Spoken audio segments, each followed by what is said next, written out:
He also admitted there was no personalized password which was created for every MCA. And what was available as the password was the ID which was available to other third parties.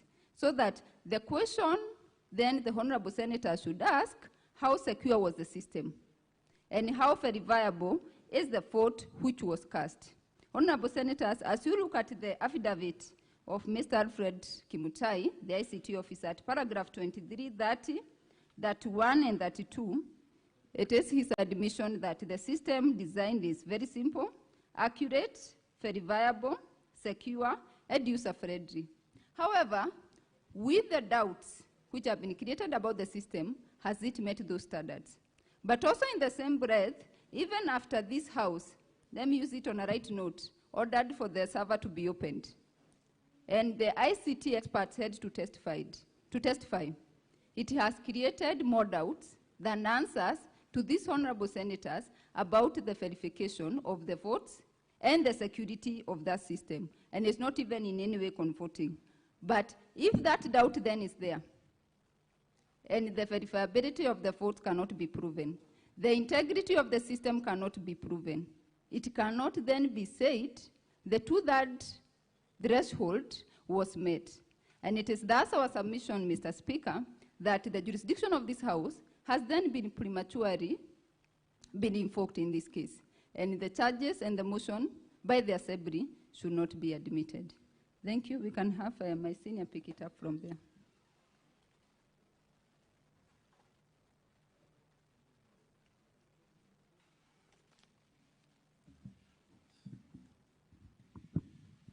Mr. Speaker, sir, and the honorable senators,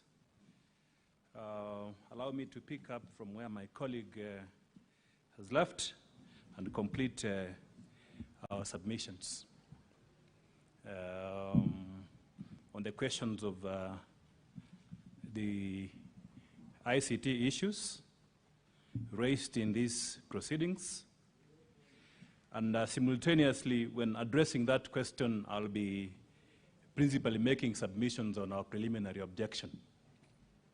The question of threshold, and the most important thing is whether we have information before this House on whether 33 MCAs actually voted of necessity, provide a basis for this House to make a decision. Allow me to first of all say that as lawyers, we are not experts in IT. Throughout these proceedings, myself, it's been a learning experience, and up to now, I can say without contradicting myself that I know where the problem is, and I know then in terms of the decision on what went wrong, the vulnerabilities of the system, the missing gaps, the information which is required for purposes of making submissions before this Senate. And it is important to just highlight as a way of reaction to what the learned Ongoya said with respect to lawyers providing evidence. That is not true. This is a house of record. It's a house of evidence. What happened, Mr. Speaker, Madam Speaker, what happened is that the County Assembly created what we call a demo website. A demo website 2 days ago. And that demo website, for us who are participating in this impeachment process, based on the information which was available by the County Assembly in Volume 4A, and that is where I'm going to focus my submissions on. Based on the information available, publicly available, and that's one of the issues which we have demonstrated here as a major vulnerability of this process on the aspect of verifiability, accuracy, and authenticity of the system, confidentiality and data protection, which has a heavy constitutional implication. So one of the, if you look at page 1 of volume 1, volume 4A, if you look at page 1 of volume 4A, there is information which I accessed and which was accessible to anyone at the county assembly and all the MCAs at that time. The information is the IPPD numbers of the MCAs. That was the username which was supposed to be used to access this site, and that has been confirmed by the testimony of all the expert witnesses here. And the three of them, from the county assembly, county executive, and office of the governor, and the expert witness from the Senate. Then this system, how do you access it? You access it using an ID number. Again, from the ICT policy and the best practices in software development, we have been told that it is not a proper security safeguard to access such a system with an ID number. It was then possible for anyone to key in and access that system. So it begs then the question, because the ID numbers are contained in volume 4A, that is page 1. The IPPD numbers are in page 4. And it begs a fundamental question which it keeps on recurring in this House, even from the questions which have been asked by the senators and the responses which were given by the ICT expert from government, from the ICT authority. This information, we request the Senate to take judicial notice of the information contained in an IPPD number.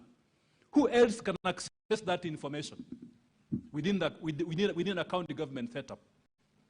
Payroll staff in the county government, county assembly can definitely access the payroll number for the MCS. The persons who created this system, the IT administrator, and the evidence has been laid here, clear, express, and unequivocal, that a link was also sent to the administrator of this system. So you also had access to this system. The other persons who had access to this system are any person then who had mischief. Any person who had mischief will then access this system because it's data that is easily available. So that concern, we are saying, is an important aspect which you need to consider when making your decision on the question of threshold, which is a requirement of Section 33, Paragraph 2 of the County Government Act.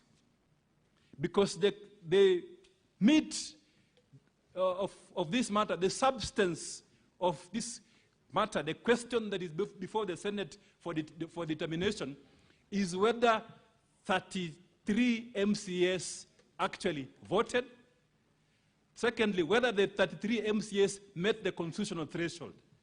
Thirdly, whether the 3 MCAs who claim that they were not, they did not vote, but someone voted for them, whether that evidence is credible, and if that is accepted by the Senate, then it affects the threshold.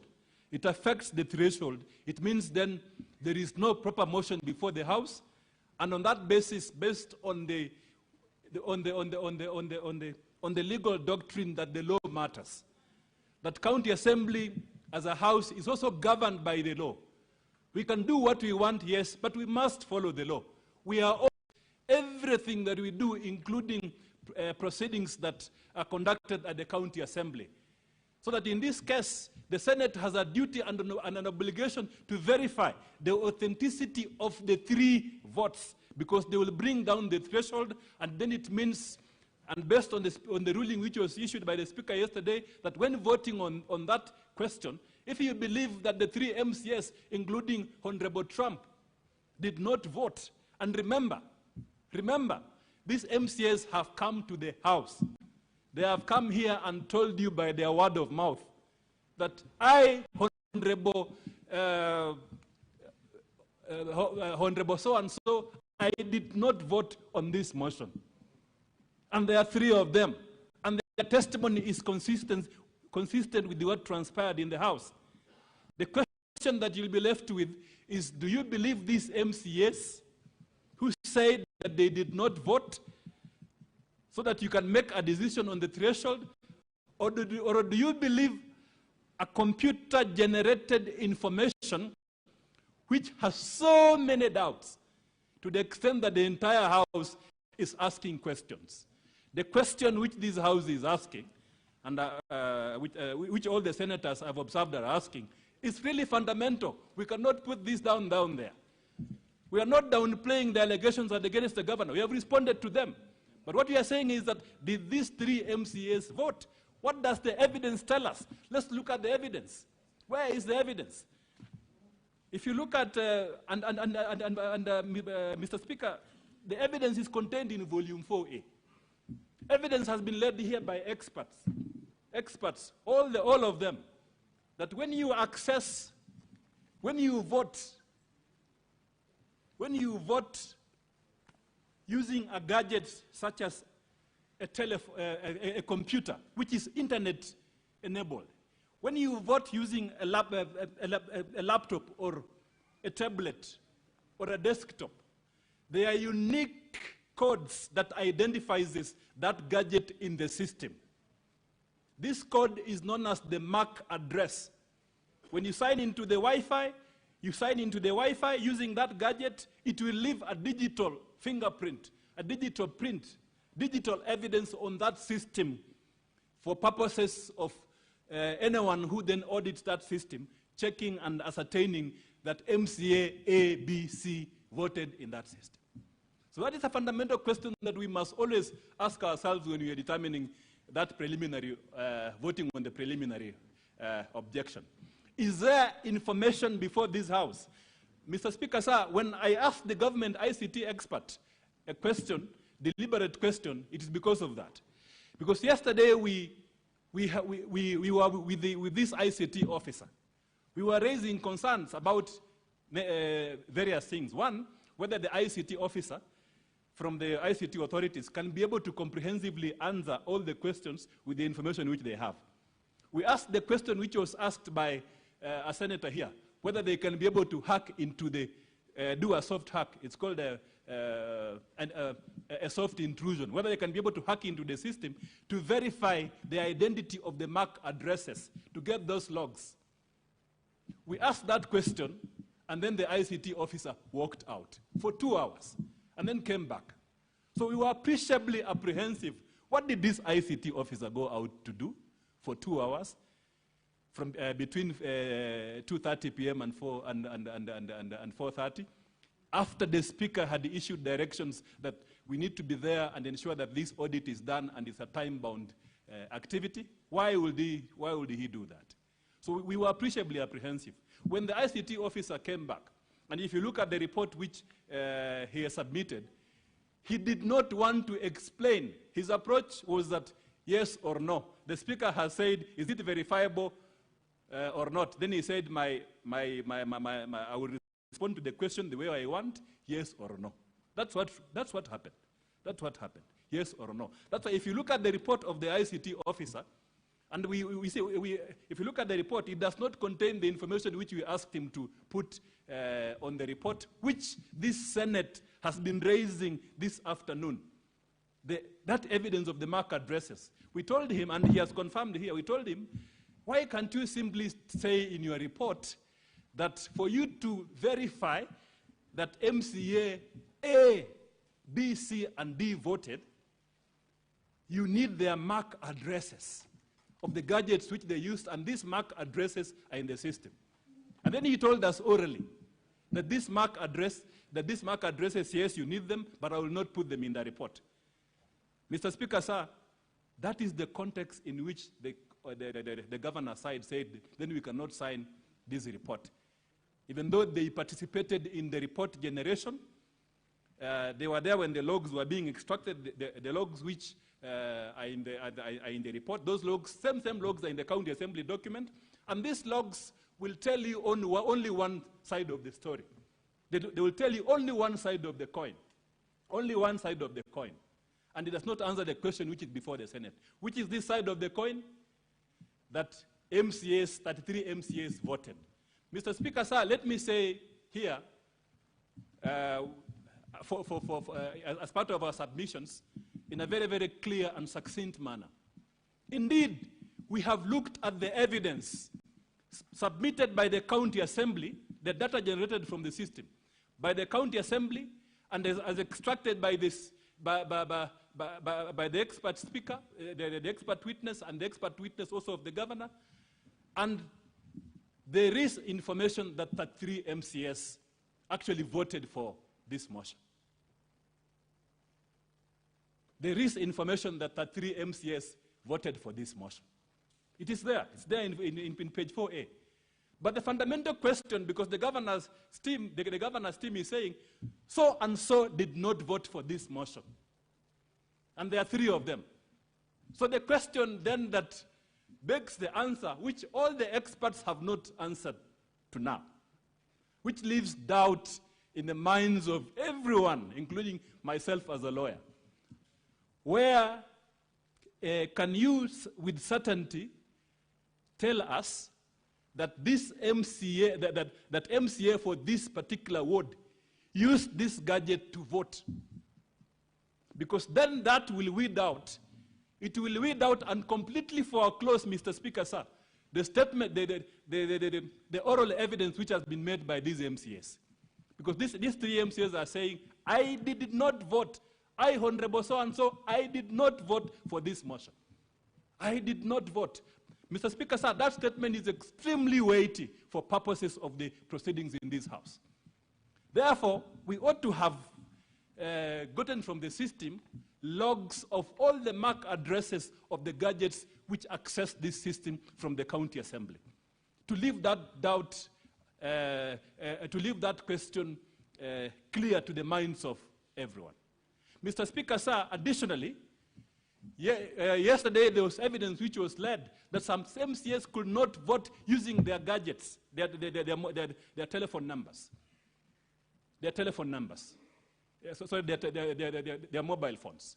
So what happened is that the clerk, the speaker asked them to be assisted to vote using a machine, laptop or desktop, but it was a computer.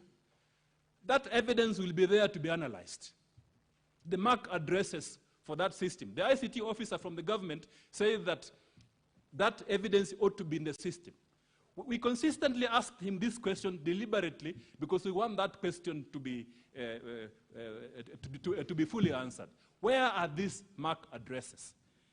So, Honorable Senators, as you retire to consider this, the question of threshold, just know that there is now doubt more than ever. Experts have come to the Senate and there is doubt from all of them on the existence of these MAC addresses. Instead, Mr. Speaker, sir, and Mr. Speaker, sir, this is really interesting. Instead, they say, especially the expert from government says, that what we have as evidence are the IP addresses.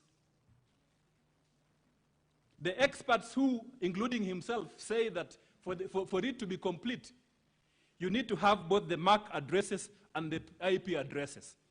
The IP addresses is, what did he say, Mr. Speaker, sir, when he was testifying here? He said that the IP addresses are the gateways, the gateway IP addresses. They cannot tell, it tells you who accessed a particular Wi-Fi, which was being used by the MCS in that area. It does not tell you the MAC addresses of the specific telephones that were used. So that is very, very significant. So to complete that argument and to leave no doubt whatsoever, if you look at volume 4A, and here, Mr. Speaker, allow me to just address a couple of issues on volume 4A. That is at page, the IP addresses which were produced. And the experts say that this is not conclusive. You will need additional information. At page 29, 31, 32, 33,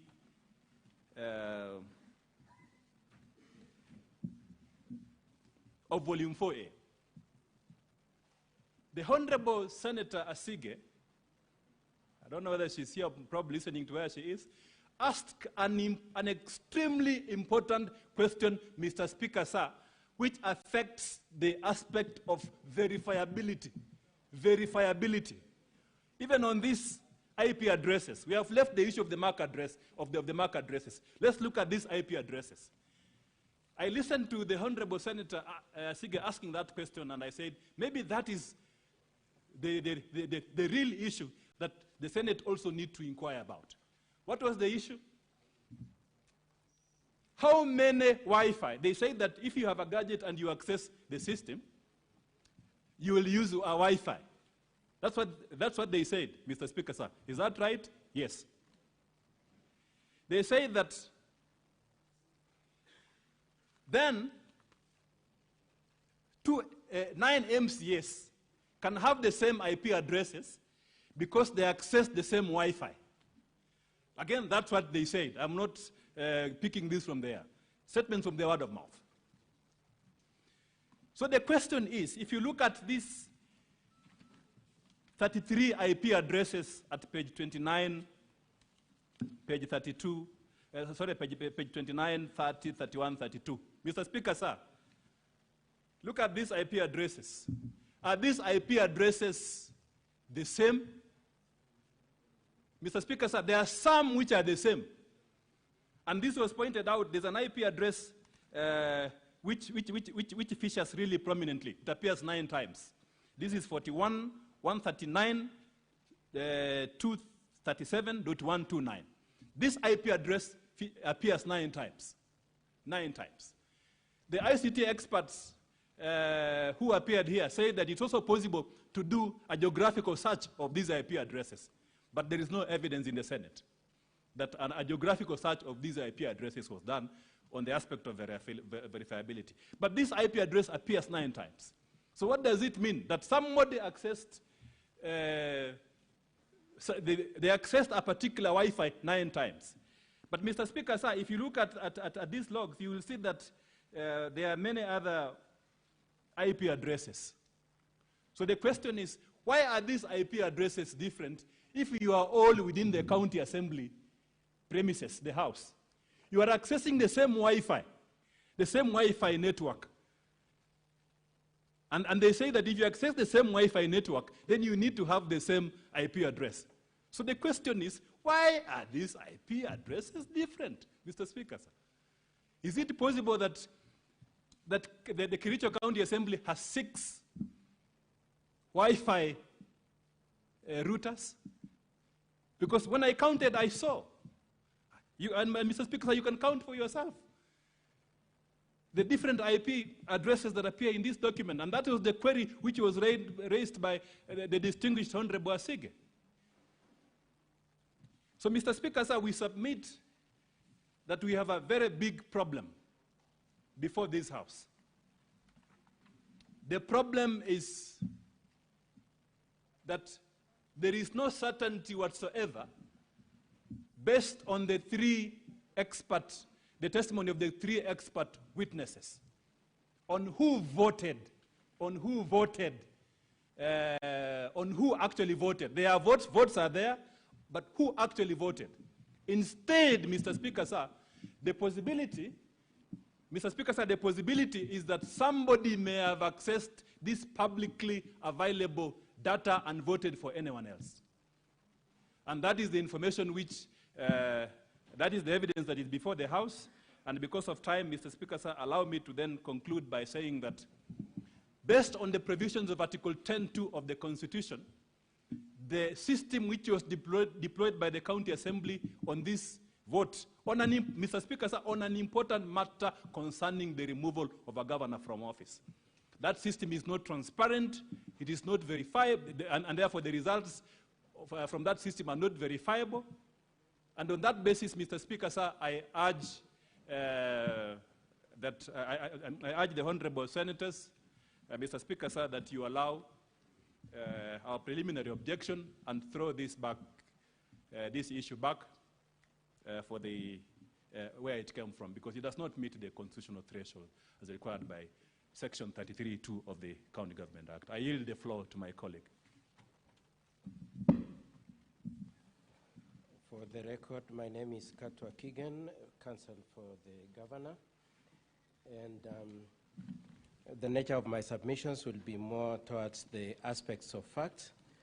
And Mr. Speaker, sir, and honorable senators, we hold the position that the governor has responded to the factual allegations of the claims made by the county assembly, and that is captured in his affidavit, volume 1, the affidavit in volume 1, page 1 to 31.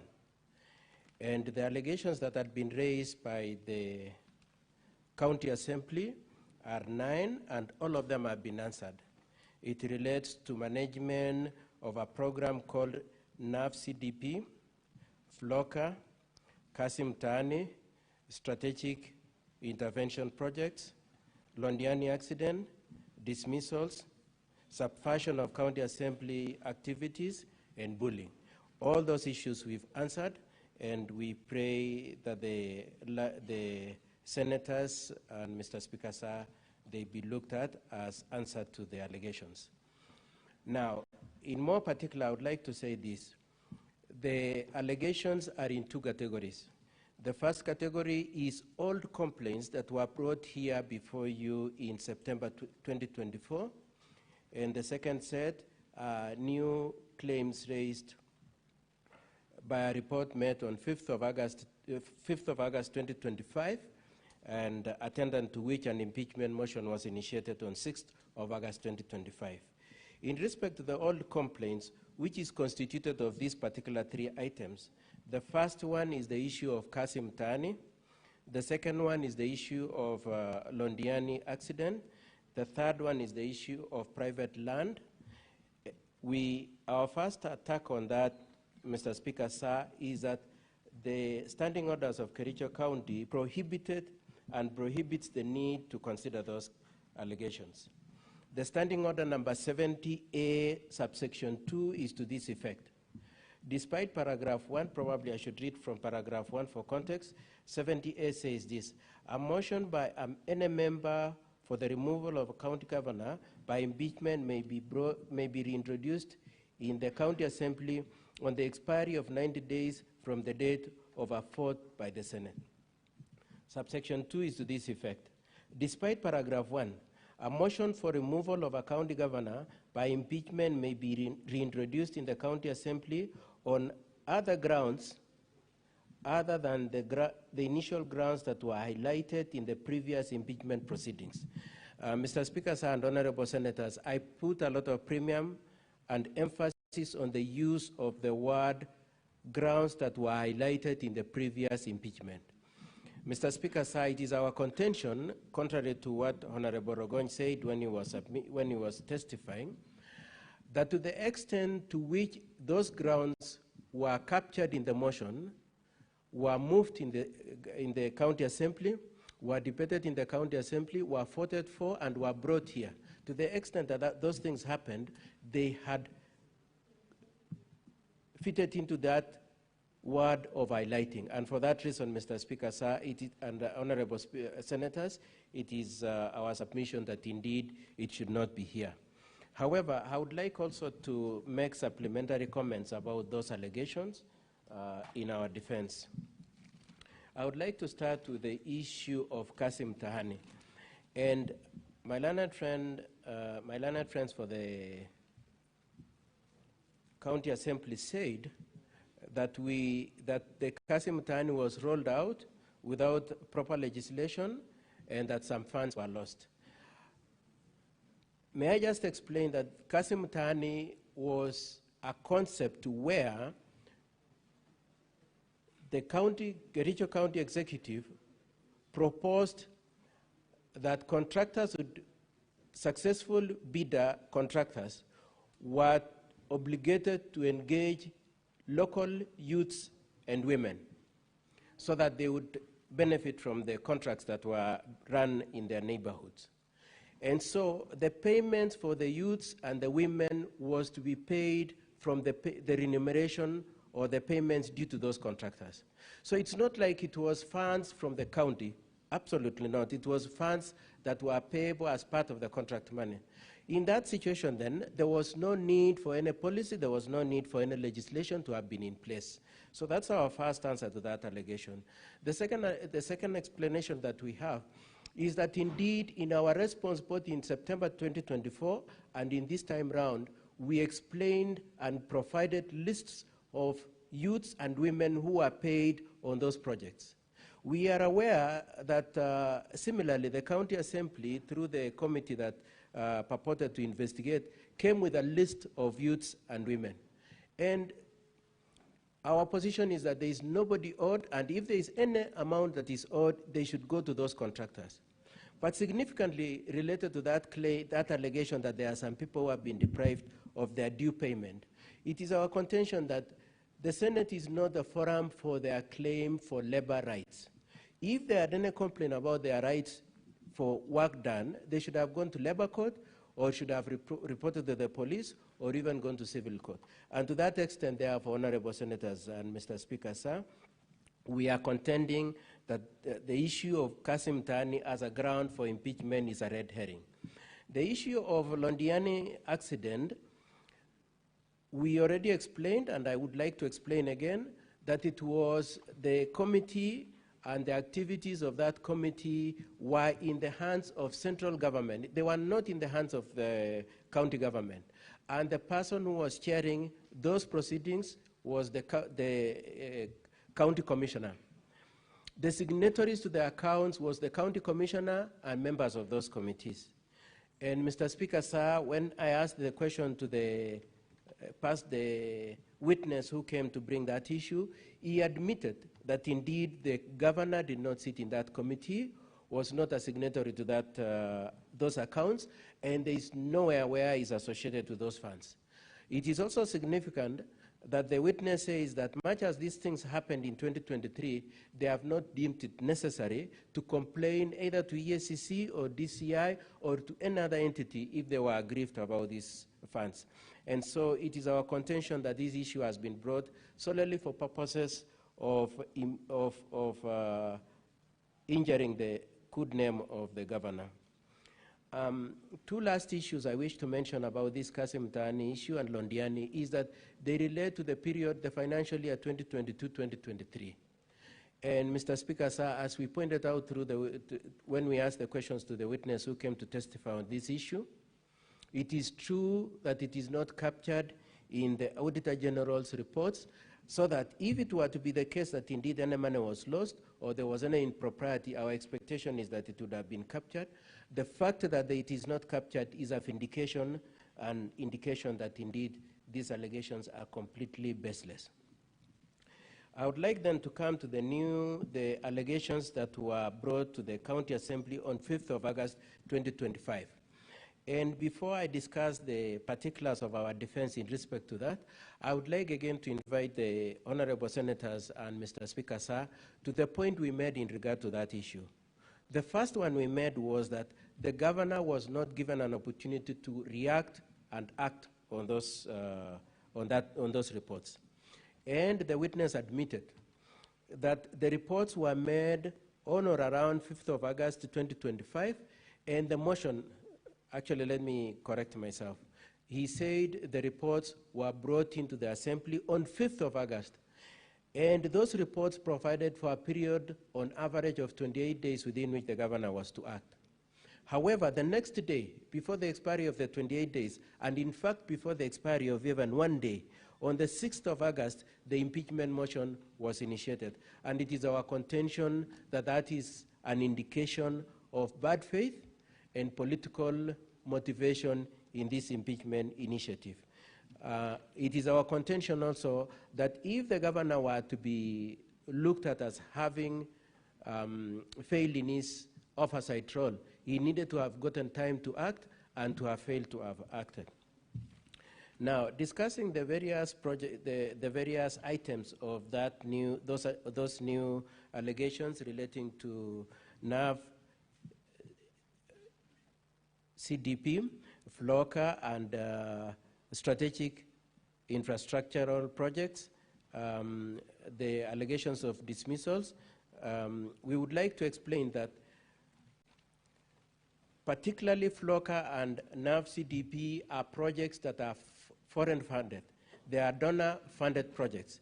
Each of those projects have clear budget lines, they have clear work plans, they have cascaded means of ensuring that there is accountability, both even on issues of procurement and audits of works done.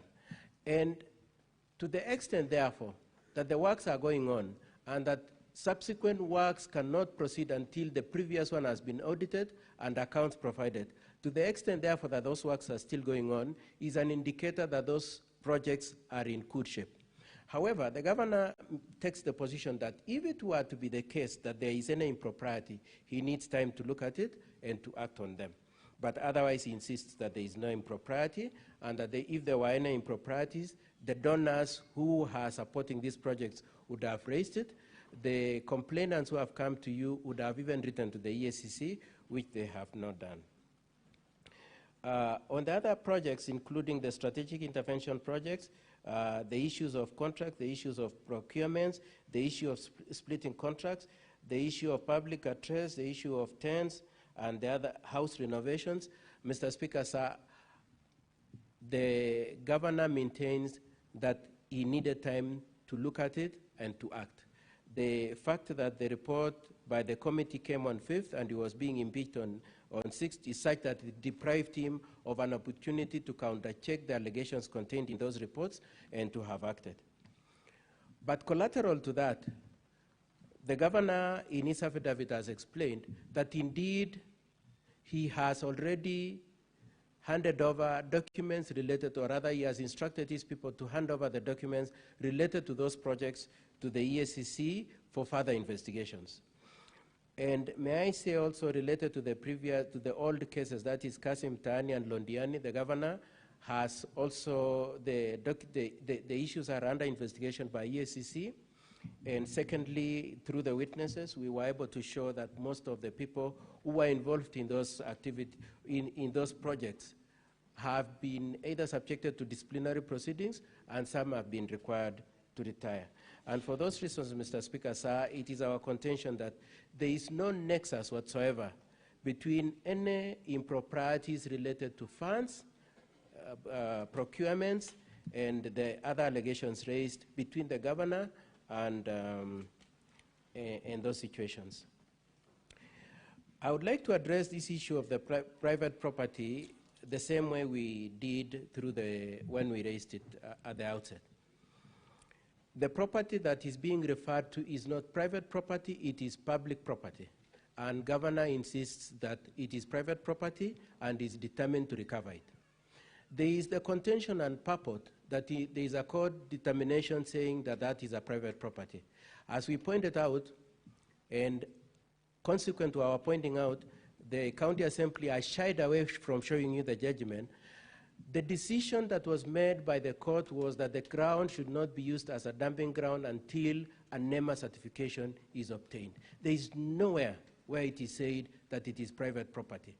And even if the county assembly, in its totality, were to try to team up with this person who is trying to grab public property and use impeachment as a threat to the governor to cede the quest to recover the land, the governor is determined to recover the public land. Now, I would like then to answer a few questions that have been raised, especially in the course of the submissions today. The first one is the issue that my learned friend, Mr. Angoya, has extensively referred to, the issues of the joint affidavits, one by both Martin and Edna, and the other one by the 18 MCS. And Mr. Speaker, sir, I had earlier on taken the position that it is proper to have signed a joint affidavit. However, even if it were to be the case that there is any impropriety or any compromise of the impact of those affidavits by reason of joint signing, it is our position that each of those witnesses came here, took an oath, and testified. That is good enough to supplement any shortcomings in those affidavits, and that their testimony is solid to the extent to which they took oath and testified here. The allegations of negative comments made in reference to Geoffrey Bett are denied, and in the course of the testimony of Mr. Geoffrey Bett, he agreed that he has not taken any action if he was aggrieved. He has not complained to the Public Service Board, who are his employers. He has not reported to any police station. He has not reported to any labor court. He has not reported to any civil court. He has not taken out any constitutional action. And therefore, it is our position that it is not true. And if it were true, he would have taken action.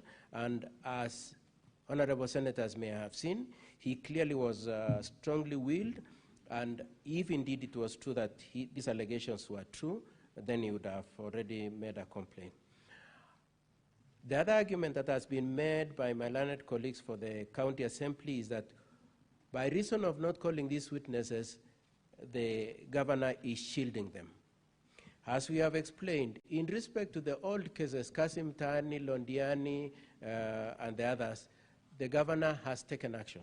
In respect to these complaints that arose on 5th of August, attendant to which he was process of impeachment started on 6th of August, he needs time to look at them, and he couldn't rush into, it can't be said that he's shielding them because he needs time to have looked at it and determine if there is any issues and deal with them. And then my learned friend, Mr. Ongoya, made a very funny comment saying that there is a certain impropriety in the governor meeting the MCS. It is our position that there is absolutely no impropriety in the possibility of leaders meeting. And there is the contention, therefore, that the governor met some MCS is completely misplaced. Now, I would like to say a few more things before I go to the next step. The first one is to say, Mr. Speaker, sir, on our preliminary objection, that there is unanimity on all the three experts on the two most material issues. The first one is that they are all unanimous that they cannot confirm whether the three MCS voted. They cannot confirm that. Now, when you juxtapose that with the affidavit of the developer of the software, Mr. Alfred Korir, at page 23, at paragraph 23, sorry, where he says it is simple, accurate, verifiable, particularly emphasis on the use of the words verifiable, secure, and accurate. To the extent, therefore, that he intended this system to be verifiable and accurate, to the extent that we cannot determine who the three MCS, whether or not the three MCS voted, to the extent that we cannot do that, it is true then that this paragraph is bailed out. It is not true that that system was verifiable. The second thing that they are all agreed on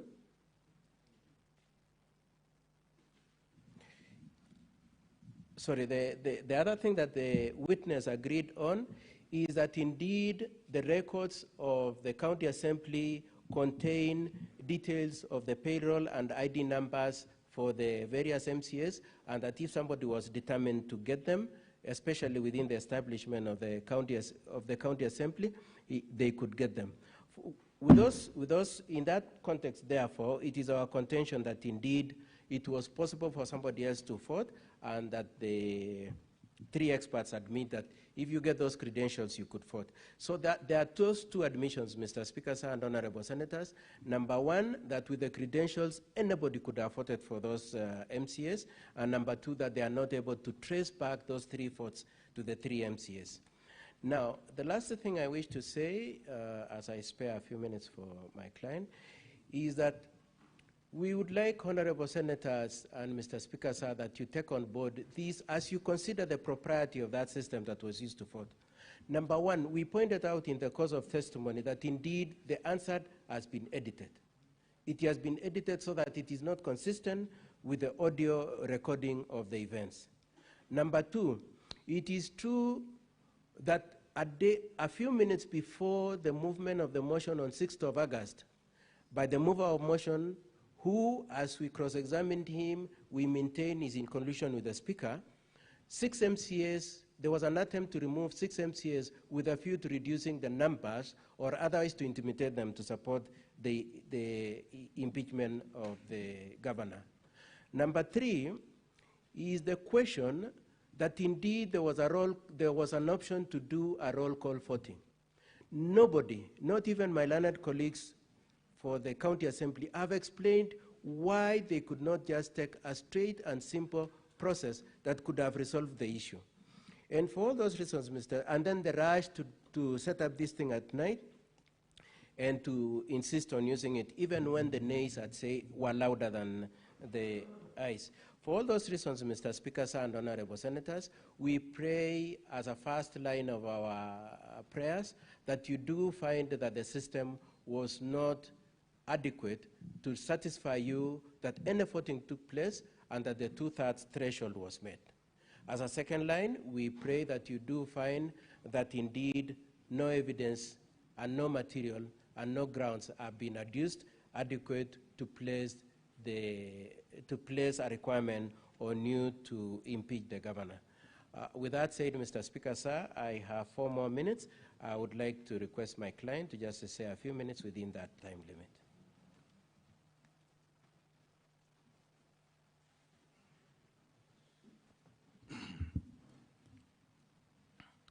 Mr. Speaker, sir, and the honorable senators of this great house, the upper house, I stand again before you this evening, even as we make our final submission, that, first of all, I'm grateful for the time the senators have sat for these 3 days and under your leadership, and to also indicate that, as my lead counsel have indicated, we have made our submissions on the circumstances that has been laid on me. Mr. Speaker, the report, as I said in my other remarks, came to me at the 5th, and it was sent to my offices. I received it on 6th, addressed to the clerk, addressed to the county secretary, and marked to the Public Service Board, another address to me. It's on that same very day that the impeachment motion was tabled. It was then very difficult for me to have sat at that time to analyze the reports and be able to make implementation. I wish to state here, Mr. Speaker, sir, that as we ponder over this matter, during this period of impeachment right from the Assembly to where we are today, the EACC and the DCIE wrote to the county government of Kericho requesting documents for the same issues that has been mentioned. As a governor, I instructed the officers responsible, the county secretary, to submit the documents to the respective investigating agencies for action. I wish to commit before you, Mr. Speaker. I know how weighty the matters are before us. Mr. Speaker, I wish to submit before you and the senators that, given a chance again, I'll be able to implement the reports in totality and also be able to implement what the investigating agencies, as the DCI and the EACC, will recommend for us to act upon. We further commit, Mr. Speaker, sir, that where there is elements of culpabilities, not only for now, but even in the future, on the state officers, it is my commitment that as we take leadership of Kericho to a step higher and notch, that we will do whatever possible to protect the resources of our people. Lastly, Mr. Speaker, sir, and the honorable senators, as an individual, I know that I do not claim perfection. I have flaws just like any other human being. My 2 years journey in political leadership has been learning of lessons.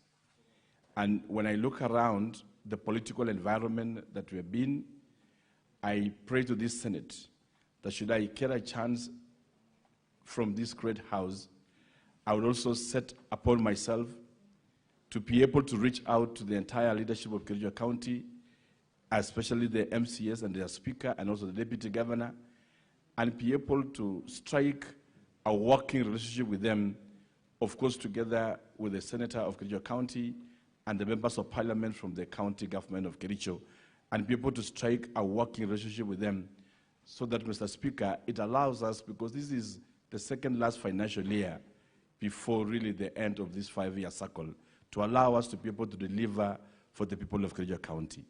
We have had our triumphs, we have had also our challenges, just like any other leadership and any flaws.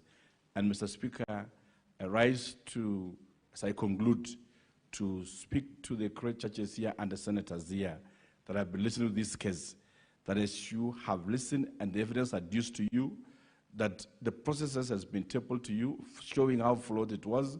But however, I offer myself that out of this, we will be able to step up the leadership of Kericho County and people again to work together with a great energy and strike a reconciliatory tone so that we are able to deliver for the mandate of our people. I wish to thank the honorable senators for the opportunity you have given us and the time you have given to listen to us. I know it's been a challenging time. It's also been trying for me, psychologically torturing, and it's been one of my lowest moments to be here in this Senate again for the second time. Thank you, Honorable Speaker, and I pray that the senators will find a place in their hearts to look into the matters that we have raised and give us a chance again to work for the great people of Kericho County. Asanteni sana, and may God bless all of us. Asante sana. Now, honorable senators, ladies and gentlemen, having concluded the closing statements by the parties, the Senate will proceed into a camera session for 15 minutes, pursuant to Rule 27 of the Rules of Procedure. That is for the hearing and determination on the proposed removal from office by impeachment of Honorable Dr. Eric Mutai, the Governor of Kericho County.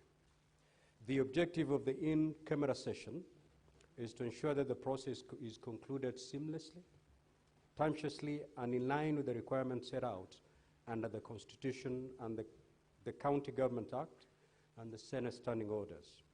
Now, honorable senators, during this session, the parties, all members of public and the media will be expected to withdraw from the chamber and the galleries, and any form of broadcasting from the chamber shall cease forthwith. Consequently, I now direct the parties, all members of the public and media, to withdraw from the chamber and the galleries, and that any form of broadcast from the chamber to cease forthwith. It is now 9:35. We will resume open session at exactly 9:50. Thank you.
to withdraw from the chamber and the galleries and broadcast from the chamber to cease forthwith. It is now 9:35. We will resume open session at exactly 9:50. Thank you.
Dr. Eric Kipkoech Mutai, the governor. Further, whereas by letter referenced number KCA/SP number KCA/SP/3 volume 1/39 dated Friday 15th August 2025 and received in the office of the Speaker on Monday 18th August 2025, the Speaker of the County Assembly of Kericho informed the Speaker of the Senate of the approval of a motion by the County Assembly and further forwarded to the Speaker of the Senate documents in evidence of the proceedings of the Assembly. Further, whereas pursuant to Article 181 of the Constitution, Section 33 of the County Governments Act and Standing Order number 80 of the Senate heard the County Assembly on the grounds for the proposed removal from office by impeachment of Honorable Dr. Eric Kipkoech Mutai, the Governor of Kericho County, and further, whereas pursuant to Article 181 of the Constitution, Section 33 of the County Governments Act, and Standing Order number 80 of the Senate also heard the Honorable Dr. Eric Kipkoech Mutai on the grounds for his removal from office by impeachment as the Governor of Kericho. Now therefore, pursuant to Article 181 of the Constitution, Section 33 of the County Governments Act, and Standing Order number 80 of the Senate now resolves to remove from office by impeachment the Honorable Dr. Eric Kipkoech Mutai, the Governor of Kericho, on the following grounds. Charge 1, gross violation of the Constitution and other laws. Charge 2, abuse of office. And charge 3, gross misconduct. Thank you, Mr. Speaker. Next order. Order number 4, motion, ascertainment of the threshold required for the impeachment of Honorable Dr. Eric Kipkoech Mutai, the Governor of Kericho County. Senate Majority Leader.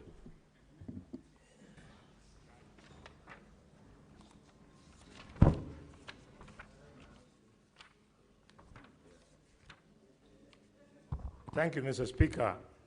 Mr. Speaker, the House will bear with me. Before I start, I must introduce the motion. Mr. Speaker, sir, I rise to move the following motion.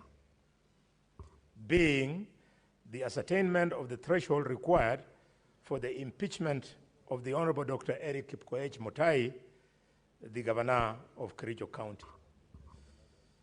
That aware that pursuant to standing order to Article 181 of the Constitution and Section 33 of the County Governments Act, on Friday, 15th August 2025, the County Assembly of Kericho approved a motion for the removal from office by impeachment of the Honorable Dr. Eric Kipkoech Mutai, the Governor of Kericho County, and noting that by a letter reference number KCA/SP/3 Volume 1/39, dated Friday, 15th August 2025, and received in the office of the Speaker of the Senate on Monday, 18th August 2025, the Speaker of the County Assembly of Kericho informed the Speaker of the Senate of the approval of the motion by the Assembly, and further forwarded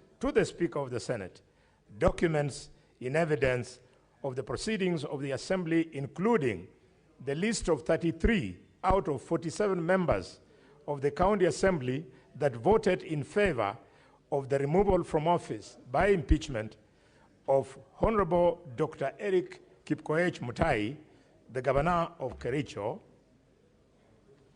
Further, noting that in the course of hearing, an important question arose on whether the threshold of 32 votes needed for impeachment of a governor, as contemplated in Section 33 of the County Governments Act and Standing Order number 74 of the County Assembly of Kericho, was made, considering the evidence adduced before the Senate by the parties on the issues, and further considering the report on the County Assembly of Kericho Chamber electronic voting system submitted by the ICT experts on the invitation of the Senate.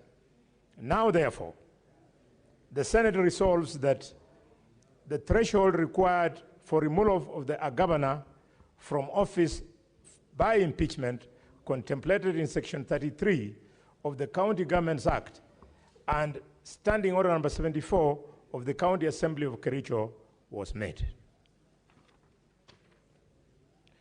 Mr. Speaker, this is a preliminary objection. And Mr. Speaker, as you pointed out earlier, should we find that the threshold required was made, that will be the end of business this evening. If it was, Mr. Speaker, if the threshold of 32 was not met, if it was not met, then that will be the end of business this evening. Otherwise, we will proceed to the next motion. Mr. Speaker, it is very interesting that 2 days ago, we celebrated 15 years after the promulgation of the Constitution of Kenya 2010. Mr. Speaker, fortuitously, this debate is taking place at a time when in public domain there are people who think that men and women of this House do not have their own minds, do not have the capacity to make a decision on such a huge thing. So to me, this is a God-given opportunity. Let us do a good job so that we bring to shame those people who have no respect for other people who sit in offices other than the offices they themselves sit in.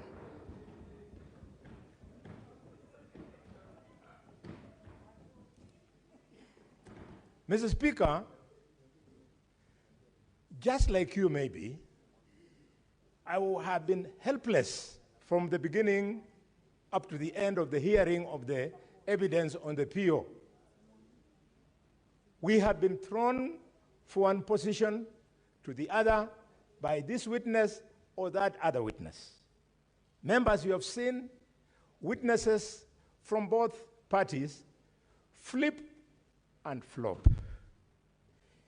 You have seen, Mr. Speaker, others outrightly lying on oath. Mr. Speaker, you have even seen others contradicting themselves, those witnesses. And what's more, you have had, for the first time in our history in this parliament, you've seen a witness by the name of Edna rescind her signed affidavit. Mr. Speaker, in some cases, and there were many, in excess of 16, we saw witnesses here who had no sworn affidavit. They were speaking to a collective so-called affidavit. Mr. Speaker, because of the president of the senior counsel, Omugeni, and many other eminent lawyers, including Justice Madayo, we know that we were at pains to find out how we would cross-examine and how we would seek further clarity from these people who swore, these witnesses who swore on a collective affidavit. Mark you, the affidavit were being sworn in respect of electronic voting. If they were being sworn collectively in the case of voice vote, then maybe you would say, in voice vote, we vote as a group. But electronic voting is an individual responsibility. So any witness coming here wanting to give us an affidavit on how they voted or didn't vote electronically, it had to be in the single person. It could not have been collective. Mr. Speaker, we have seen something unprecedented. A lawyer to this trial telling the House and on camera that he voted in Kericho. I've never seen it. And I'm sure the legal fraternity and you, the learned friends, you must be waiting what this House will decide about a lawyer who purports to vote in a county assembly process, something which was then controverted by the expert who said that there was no evidence whatsoever that this lawyer voted in Kericho.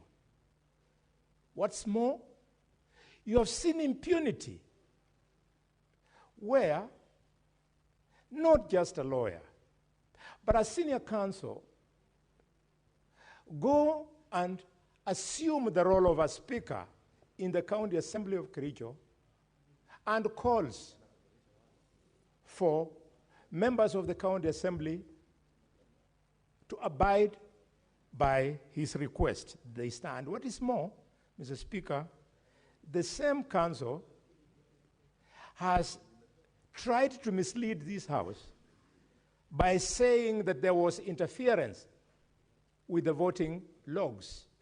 The expert who came confirmed that such interference was not there. This is a good opportunity for us to speak to all respective professions, be it the legal profession, architectural, whatever, that people must live within the oath of office that you take when you qualify from a particular discipline.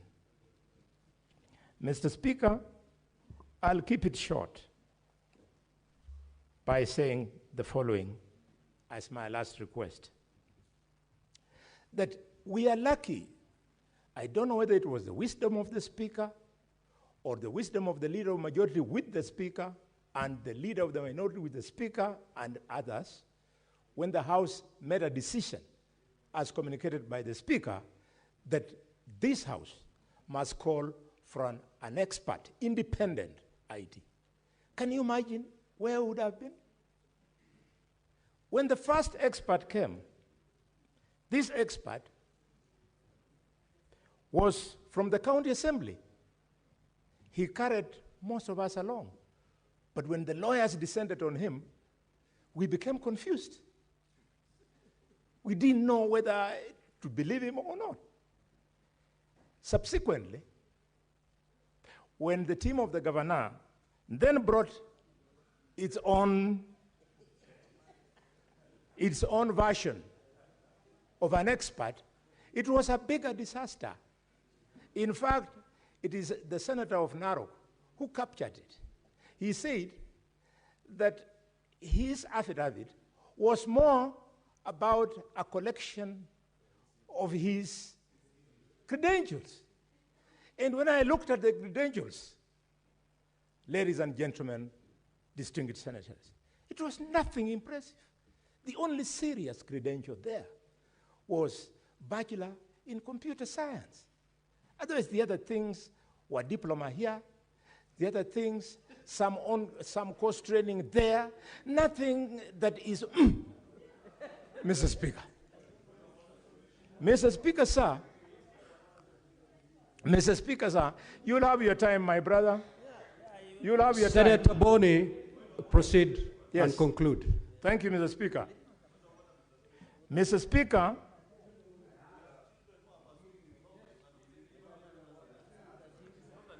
Mr. Speaker, sir, when I looked at those two experts and read and understood what the legal expert, not legal, the IT expert from the governor's side was telling us, he did not speak to the voting in Kericho. He started telling us the standard things that you can cut and paste when you want to increase your knowledge about these things where a majority of us are strangers. I want therefore to thank you for bringing Mr. Lubuga, the expert who came from the authority.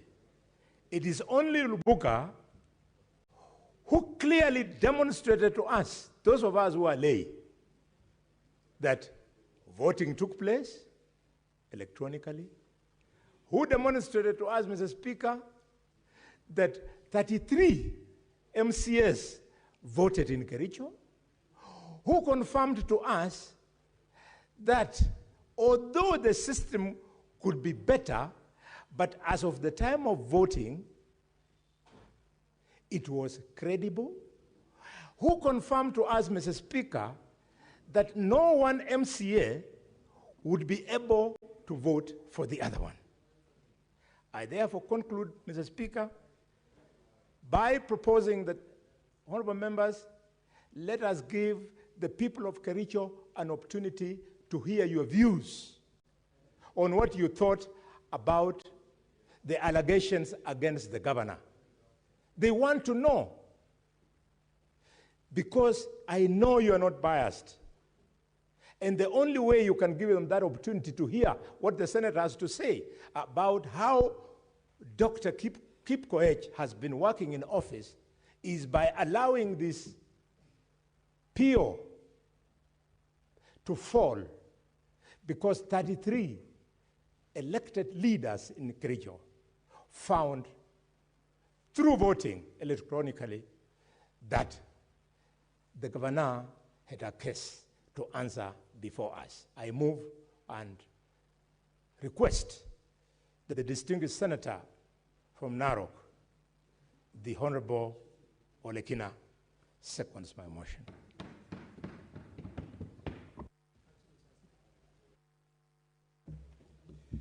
Thank you, Mr. Speaker. Mr. Speaker, I rise to second this motion that this House finds that the threshold required by the Constitution for impeaching a governor has been met. Mr. Speaker, I'll be brief to the point. I will try not to be sensational, but factual. There are times for being sensational, but there are times for being factual. Mr. Speaker, with me here, I hold two audit reports of a system. One audit report is allegedly an expert who have been presented by the county governor of Kericho, who 30 pages out of 37 pages, 39 pages is mere credentials of an IT expert, not really taking us to the issues of whether the threshold was met. The Constitution of Kenya in Article 182 requires that 2/3 is met. And in Kericho County, there are 47 members of the County Assembly, which means this Senate has determined that the threshold is 32. It was an issue that we debated. Others think it's 31. But in this case, the ICT Authority of Kenya determined that according to the evidence presented, 33 members of the County Assembly voted to impeach the county governor of Kericho. Mr. Speaker, all of us here are litigant, one way or the other. I have never, in my history of litigation and going to court, sworn a joint affidavit with my co-witness. In fact, when I first saw that affidavit, I said this affidavit is defective, because an affidavit is deponed by one individual person under oath that what they are about to say is something that they can be able to stand with. When I looked at the affidavit that was sworn by 18, allegedly 18, I'm told one bolted out and presented a different affidavit, it was very difficult for me to determine who is taking responsibility on what. It was so difficult, even for the two counsel, to be able to cross-examine those witnesses. Because one of them said that I signed the affidavit at 1 p.m. after lunch, yet we have been shown evidence clearly that the proceedings proceeded all the way past 9 p.m. So, Mr. Speaker, I don't want to belabor the point. The issue is very clear. When it comes to voting in this House, Mr. Speaker, we have three choices of voting. You either vote to the affirmative and say yes, or you vote no, or you abstain. There was a huge argument about those ones who alleged that they abstained. It is impractical, Mr. Speaker, when a voting is being carried out electronically, for you to stand in the middle of a hall and say, I abstain. Unless you press a button and you say, I have abstained, and your record and your vote is indicated there, it will be difficult for the results to be printed out with your voice having absented. So, Mr. Speaker, I do not want to proceed further. I want to urge this Senate to recognize the ICT Authority audit and their findings and their conclusions, and proceed accordingly with the impeachment hearing so that we can be able to delve into other matters that requires this Senate to call these governors to account for the resources that we sent to the county governments. Mr. Speaker, I beg to second.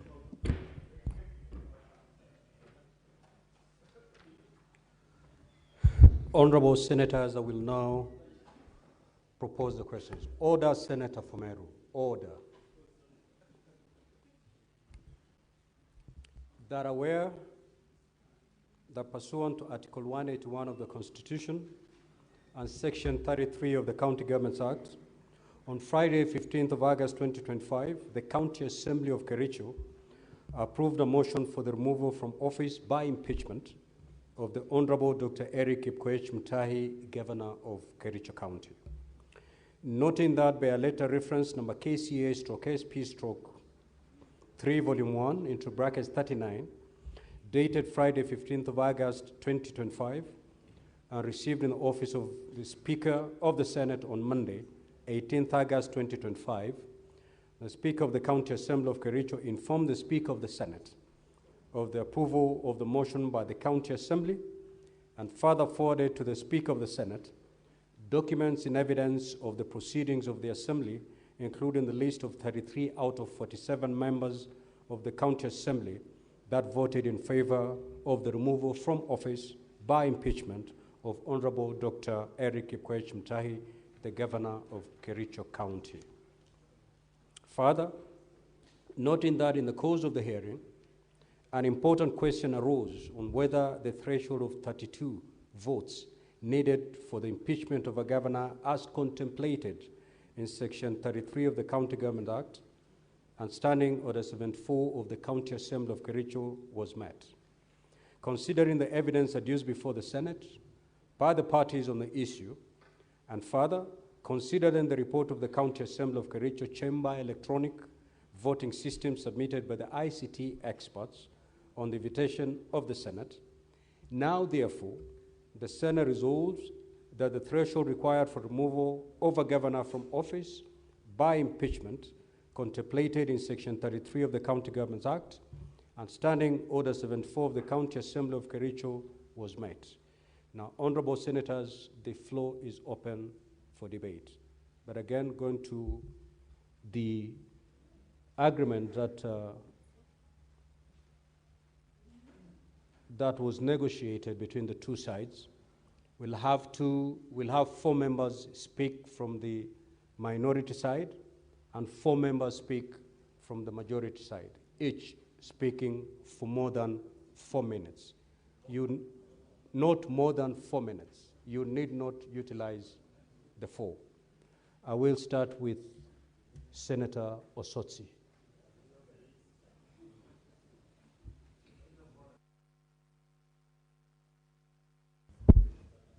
Thank you, Mr. Speaker. Mr. Speaker, I will restrict myself to IT issues. Mr. Speaker, you made a decision that this House hires an IT expert so that we can be guided on the issue of the IT system that was deployed for voting. And that would give us a pointer as to whether the threshold was met or not. Mr. Speaker, I have gone through the report by the expert, and allow me to point out the inconsistencies that I've seen in the report. Mr. Speaker, this report is basically a production of the extracts from volume 4A of the County Assembly bundles. If you look at the logs, it's the same. If you look at the list of users of the system, it's the same. But there are only 2 things that have been included. And this is contained on page 13, where the experts attempted to do an IP lookup for that IP address that had been used 9 times. And in the lookup, Mr. Speaker, the lookup is supposed to tell you the physical location of a device, in this case on the internet. The physical location of this device is Kericho, but there are inconsistencies, Mr. Speaker. The inconsistency here indicates that the city is Leten town. Mr. Speaker, we all know that the county assembly of Kericho is in Kericho town, if I'm not wrong. But this lookup brings Leyten town. I have a problem with that. Mr. Speaker, I've taken the trouble to do the IP lookup for all the other IP addresses that have been provided on page 29 of the County Assembly bundles, volume 4A. If you look at the lookup results, Mr. Speaker, you'll be shocked that the lookup results indicates that these devices were in different towns in Kenya, Mr. Speaker. Kiambu, Kijabe, Eldoret, Ahero, Narok, Yala, Baringo, Nyandarua, and Kapsabet. And Mr. Speaker, I attempted to ask this House to give us an opportunity to demonstrate that on the screen. I was denied that opportunity. I would like to ask this House that we can still do an IP lookup and we determine the physical location of these devices. These devices I proposed, Mr. Speaker, were phones that were used to vote. Mr. Speaker, an issue was raised about IP address which had been used 9 times, 41.139.238.129. And we were told that that was our Wi-Fi that was shared. But Mr. Speaker, there is an IP address, another one, that has been used 3 times, 154.1.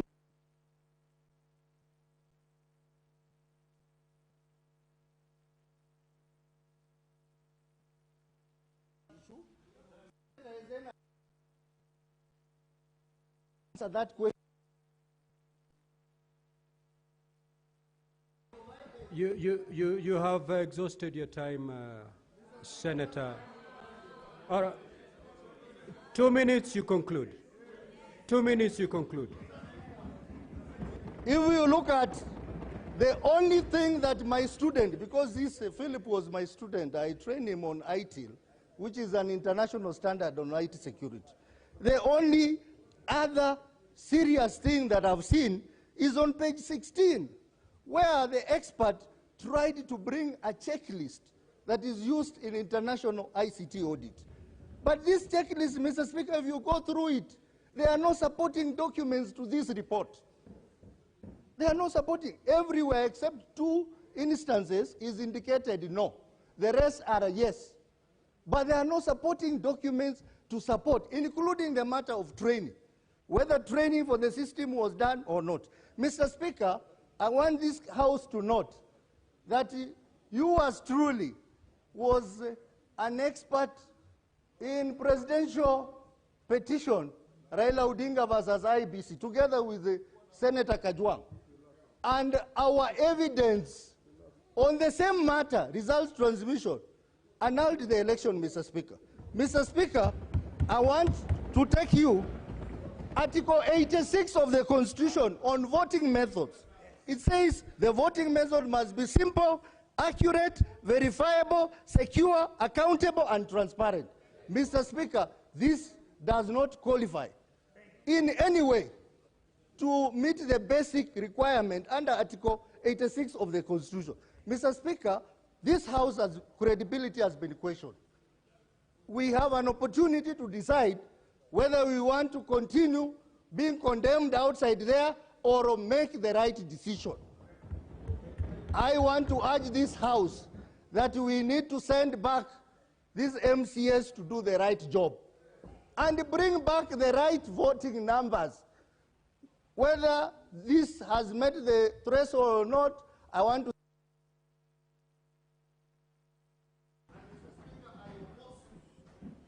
Senator Mungatana. Mr. Speaker, I want to, first of all, agree with the mover of the motion on one issue. And that's the only issue I'm going to agree with Bonnie Khalwale. That this House must be respected. by everybody, by every office. And Mr. Speaker, this House has donated none other than the Deputy President and Cabinet Ministers. So it must be respected by everybody, Mr. Speaker. And I come to my point.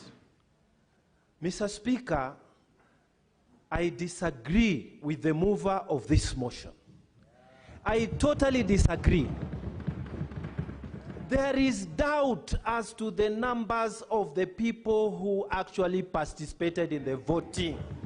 There is doubt. There is doubt. And you cannot escape that, because we have been sitting here for the last 3 days, Mr. Speaker, and every person who has spoken to this matter, Mr. Speaker, including the experts, they have created doubt and continue to create doubt. Mr. Speaker, we are sitting here as a quasi-judicial unit. In fact, it is a criminal case that we are handling, almost like a criminal case. And the question that we must ask ourselves is, what is the standard that must be met when we are proving things? What is the standard? And if we can agree what the standard is, then we should not have a problem with rejecting this motion.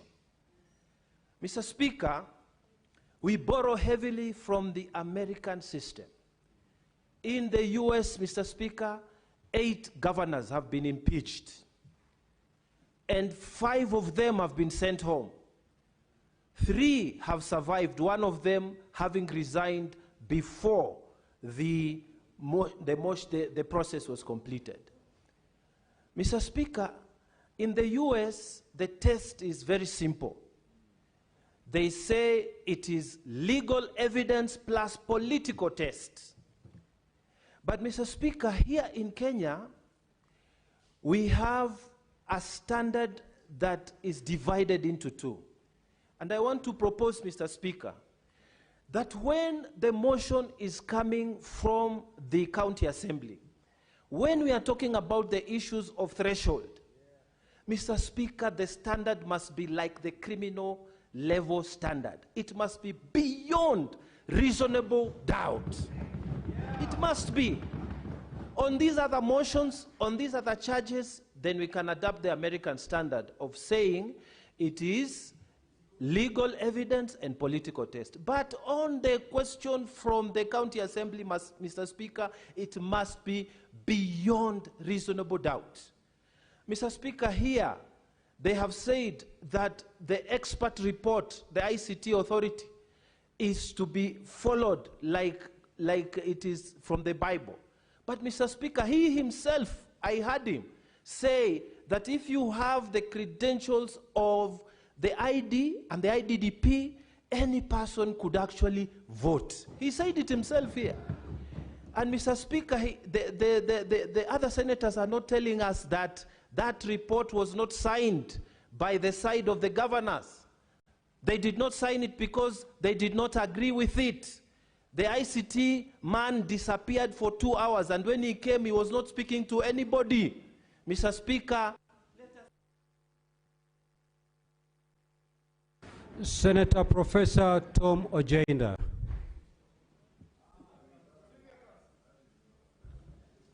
Thank you, Mr. Speaker. Mr. Speaker, I will address myself to the threshold issue based on the evidence tendered before Senate. Mr. Speaker, witness statements were shown to us from pages 113 and other individual witness statements thereafter. 18 witnesses, Mr. Speaker, testified in a manner as to recant their signature or their vote on the day that voting occurred. That raises doubt, Mr. Speaker. 2, Mr. Speaker, the report that was apparently brought to this House by the IT expert seemed not to have achieved concurrence. it therefore did not conform to the terms of reference that was set or that was set by the Senate for this report to pass the test of authenticity or concurrence of all those who sat to make this report. Mr. Speaker, thirdly, Mr. Speaker, impeachments are not under Articles 181 of the Constitution and Section 33 of the County Government Act, are set on a threshold that is cast in stone. And that threshold, Mr. Speaker, as cast in stone, speaks to a minimum of 32 MCAs for Kericho County. The moment there's doubt as to a vote, Mr. Speaker, then that doubt must be resolved in favor of the governor. Mr. Speaker, I say this not because I want to be a governor or that I hold a PhD like the governor being impeached, Mr. Speaker, but because I speak the truth. And we must uphold, Mr. Speaker, and protect the office of governor in the same manner, Mr. Speaker, as we protect any other officers. Mr. Wambua, I know you want to be governor. Keep quiet. So, Mr. Speaker, it is that doubt or that shred of doubt, Mr. Speaker, that leads me to the conclusion, Mr. Speaker, and I agree with the analysis of Osotsi, Senator Osotsi, that we cannot sacrifice the governor at the altar of an unverified system. It is unethical and we will not do that. Thank you, Mr. Speaker. Senator Mandago. Thank you very much, Honorable Speaker. Honorable Speaker, first, I want to disagree with the move of the motion. First, Honorable Speaker, on the issue of credentials, you know, I heard Senator Boni Kalwale say the expert from the governor's team, other than a degree, it was dotted with some diploma here and there. I want to remind Boni Kalwale that diploma is a recognized qualification in the Kenya education system. And if he has forgotten, I also want to remind him that his house was built by a person with a diploma in building. Yes. And even as we say that the expert from the governor provided a document that was littered with qualification, the expert from ICT Authority, the only thing that we have in this report is his title, Deputy Director of ICT. We don't even know whether he's really an expert. Honorable Speaker, having said that, I'm also an ICT person. And there are very basic things in ICT security you must look at. And all of us know, even when you are opening your own email and you create a password, the system alone will tell you that password is not strong. And there are things that you are not allowed to use as a password, things like identity card number. Honorable Speaker, even as we sit here as senators, our files are in the custody of the clerk. All the staff members of the Senate handle our files. They know our ID numbers. The IPPD number is in the file. They know our IPPD numbers, Honorable Speaker. How then do you say that the credentials were so secure when we all know that ID numbers are in the files, the staff are working around with the files, they have those ID numbers, they have those credentials? Honorable Speaker, the council from the county assembly said, if an alligator leaves the water and the river and tells you the Igbo is sick, who are you to doubt? So for us as senators, if honorable members of county assembly who are alleged to have voted, have worked physically here, we are seeing them alive, and they have said they never voted. Honorable Speaker, what reason do we have to doubt that they voted? Honorable Speaker, if you look at this IP, number 41, 139, 237, 129, that appears in the IP lookup to have been in Laikipia, I highly suspect is the one that was used to vote for the 3 honorable members. Honorable Speaker, why did that IP vote for 3 members? Honorable Speaker, this impeachment was premeditated. You cannot in ICT develop a system today, launch a day before, and use it before doing what we call a test run of the system, Honorable Speaker. There is a difference between a voting system that tallies electronic data and a biometric where you just have to put your fingerprint, Honorable Speaker. Biometric is just part of electronic, Honorable Speaker. Honorable Speaker, the County Assembly must tell us, how do you hire an officer who has been fired by the county executive and immediately you go and employ them in the County Assembly for only one mission, to make sure that you impeach the governor in a manner that is... Senator, no, you're done. No. We cannot go that route. Senator Mogeni, you have made your point. No. Senator Mogeni. Oh yes, Senator Mogeni, just take your seat. Order. 30 seconds. Yes, in that 30 seconds, Honorable Speaker, the County Assembly members are saying the governor is in gross violation of the law. I heard one member of the County Assembly saying the governor should have fired the chief officers. While on the same testimony, Honorable Speaker, the MCA acknowledged that that is the work of the County Public Service Board. How then do they say that the governor has violated the laws, Honorable Speaker? Finally, Honorable Speaker. Senator Mogeni.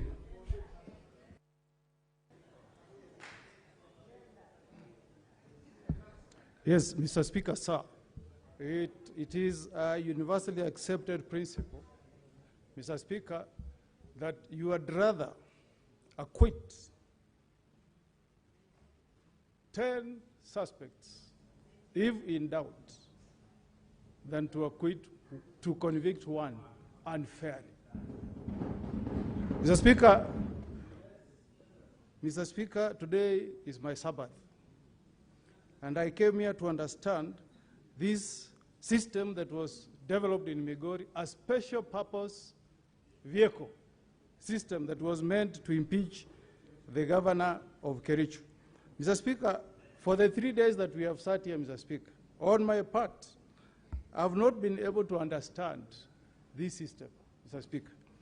I'm unable to understand, Mr. Speaker, how this system was allocated to each person in terms of devices, Mr. Speaker.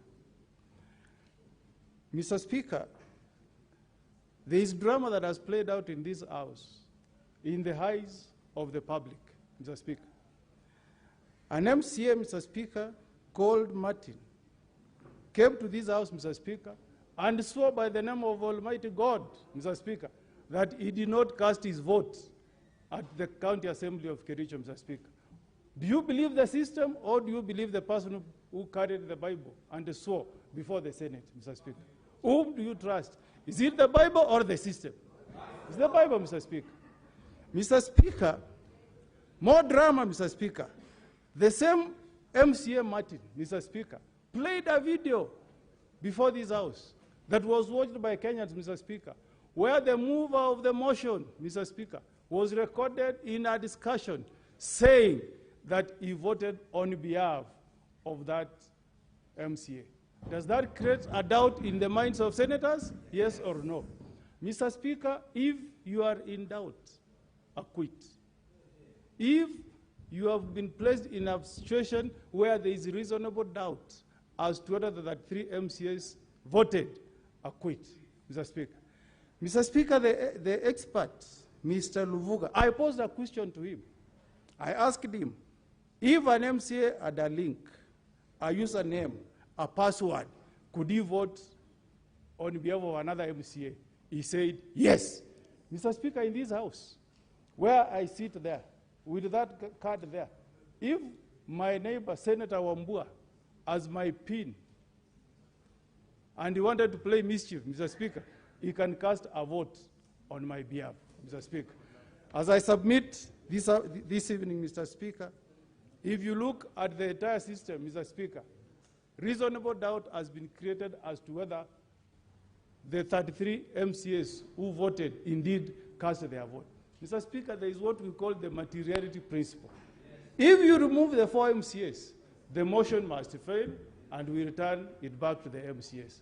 If, on the other hand, you are convinced that 3 MCAs voted, we can move to the next step. My submission this afternoon, Mr. Speaker, is that reasonable doubt has been created as to whether the 33 MCAs voted. The only thing we can do as senators, Mr. Speaker, is to return the motion back to the MCAs in Kericho. They conduct the impeachment in a proper manner, Mr. Speaker, and return to us, Mr. Speaker. Remember the case of O.J. Simpson's. If the gloves cannot fit, acquit. In this case, Mr. Speaker, if we are not convinced that 3 MCAs indeed voted, the motion fails and we return it back to the county. Senator Kisang.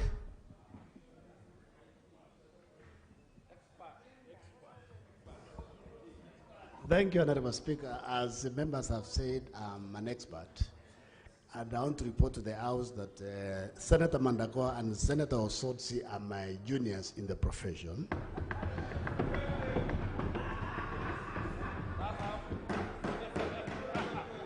Secondly, Honorable Speaker, what members needs to be reminded, when the expert from ICT Authority was here, he said for you to vote, you need IBBD number, your ID number, and you need the link that has been sent to your phone so that you can vote. Honorable Speaker, I don't know why our memories are so short that within 2 or 3 hours, we have forgotten what the ICT expert from ICT Authority said, Honorable Speaker. Honorable Speaker,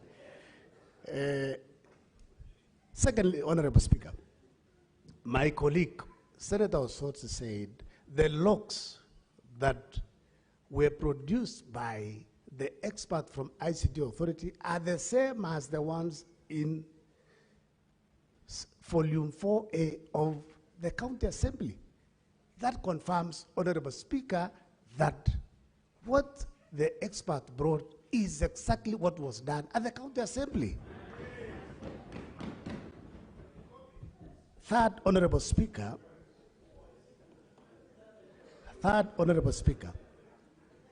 if you listened to the expert from ICT Authority, Honorable Speaker, he explained in a layman's language to the senators that IB address is like a gate, like this particular, he pointed to the gate that we use, Honorable Speaker, that this is what the internet service providers use. And he gave us Safaricom, Telcom, and Airtel, Honorable Speaker.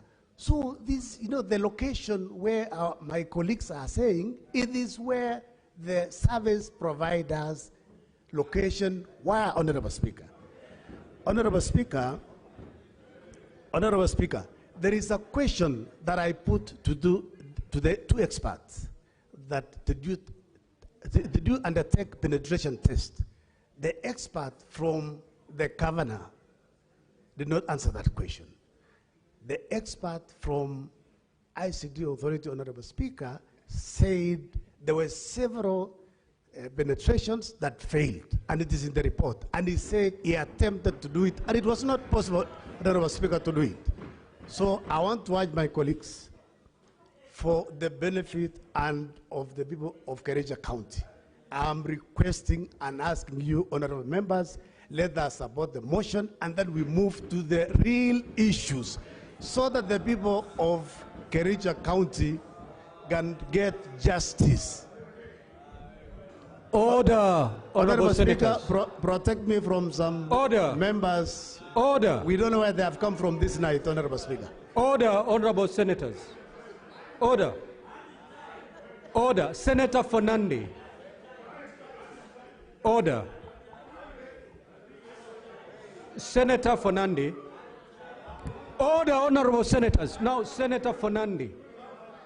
Senator Chimera and Senator Fernandi, I give you your first question for the evening, and Senator Fernandi, I give you your first question for the evening.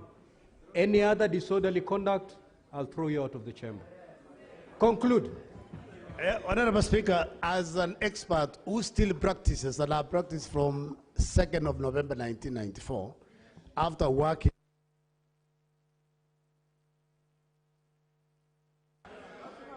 One minute, you conclude. 1 minute, you conclude. Honorable Senator. Honorable Speaker, as an expert who has practiced for over 34 years, Honorable Speaker, between the two experts, I believe the expert from ICT Authority. And for your information, we do not seek for the profile for the expert from ICT Authority. And to reach that level of a deputy director, you must have masters in ICT. Thank you, Honorable Speaker. Finally, Majority Leader.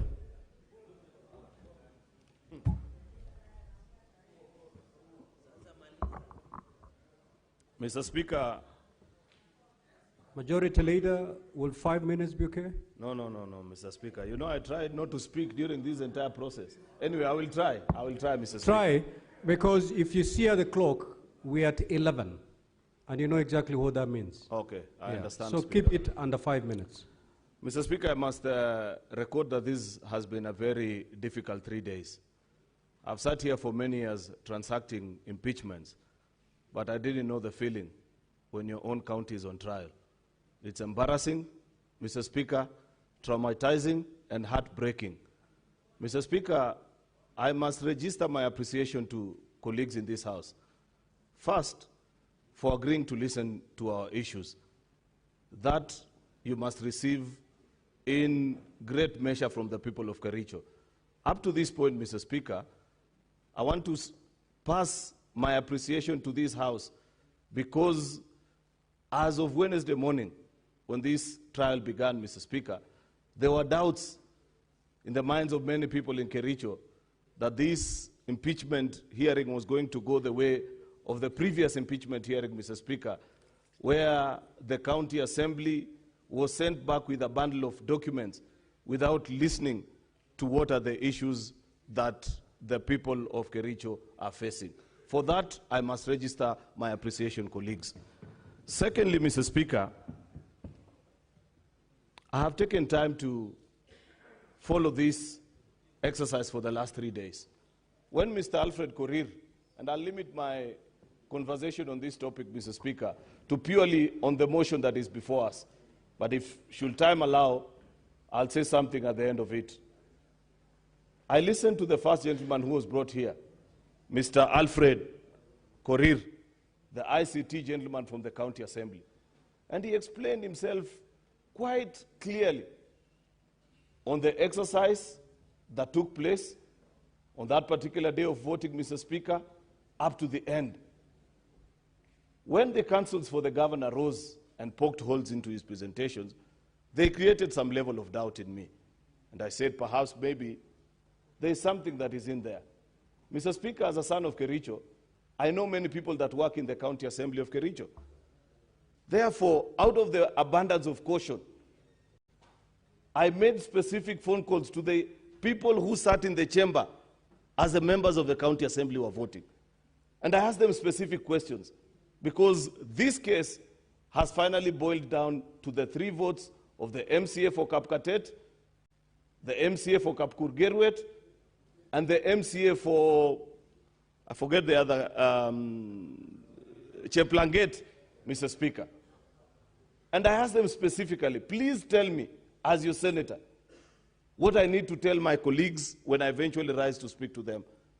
And that gentleman assured me and told me those 3 gentlemen voted in support of this motion, Mr. Speaker. But later on, because these are people that I know, came in here, and they took the Bible, they took the oath, Mr. Speaker, and they said that they had not voted. Therefore, I said, let me listen further to be convinced.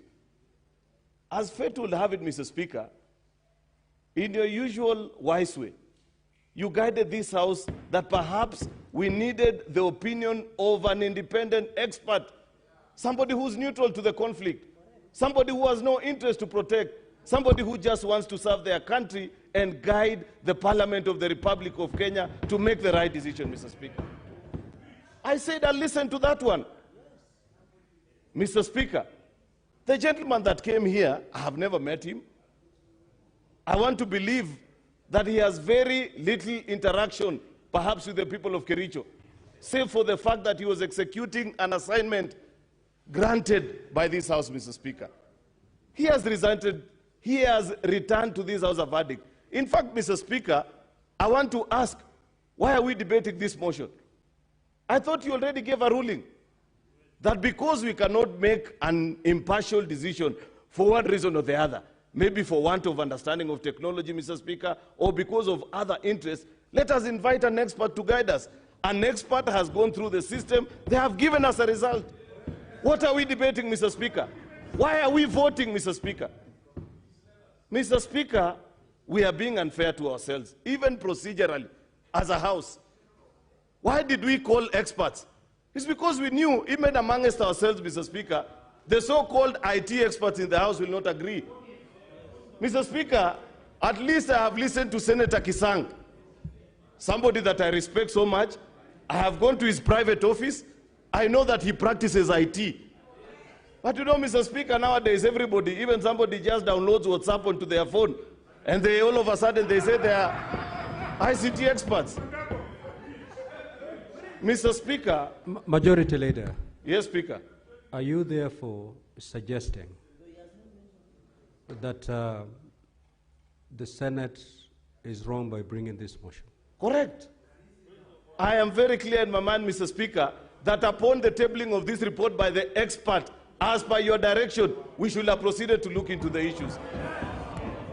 Now, order, honorable senators. Order. Senator Aaron Cheriot, you're the majority leader in this Senate. Yes, Mr. Speaker. That motion is yours. Why did you bring it if you didn't believe in it? That motion, listen, Mr. Speaker, you need to hear me.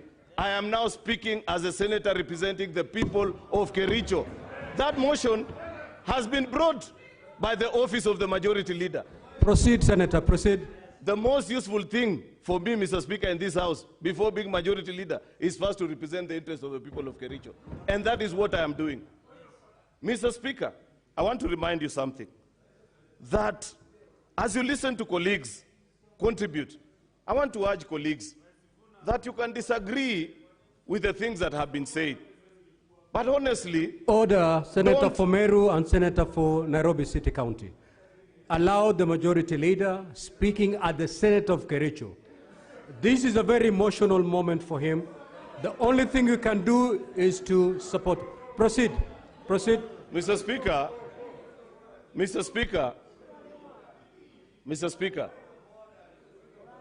I don't know. Order. Now, Senator for Kiambu County, I'm going to caution you for the evening. You proceed to be disorderly. You may not have the opportunity to exercise the right to vote. Proceed. Proceed. Mr. Speaker, page 5 out of 22. Order, Senator Thangwa, unless you don't want to participate in the remaining part of this proceeding. Proceed. Page 5 of the 22 out of this report, Mr. Speaker, the expert answers a question that many of you, colleague senators, continue to cling on as you explain why you don't want us to open the real case and look into the issues of the people of Kericho. Because he states, was it possible for any MCA or any other person who had a link to vote on the motion on behalf of an MCA or another MCA? The answer, in caps and in bold, Mr. Speaker, is no. You cannot vote for any other person, an MCA, with the link provided alone. You need to have the other details.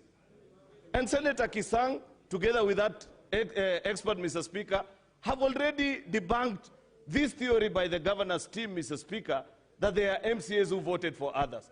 Therefore, Mr. Speaker, I know I've been in this House long enough. And I know when people have decided, they have decided. But I want to make a humble plea to you, colleagues, that even when you have decided on a matter, at least, at the very least, respect the work of professionals. It is not fair, Mr. Speaker, some of the comments that have been made about an innocent gentleman who was just seated on his desk doing his work yesterday afternoon.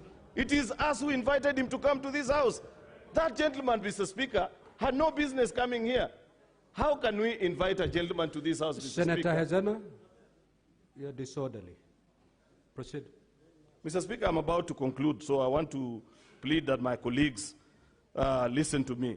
I want to register the appreciation of the people of Kericho to this gentleman who gave us the green light and assured us that what the Assembly did is right.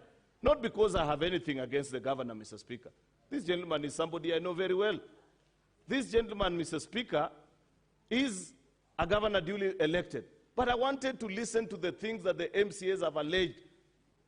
Today, as I stand here, Mr. Speaker, I will go home. I don't know how members will vote.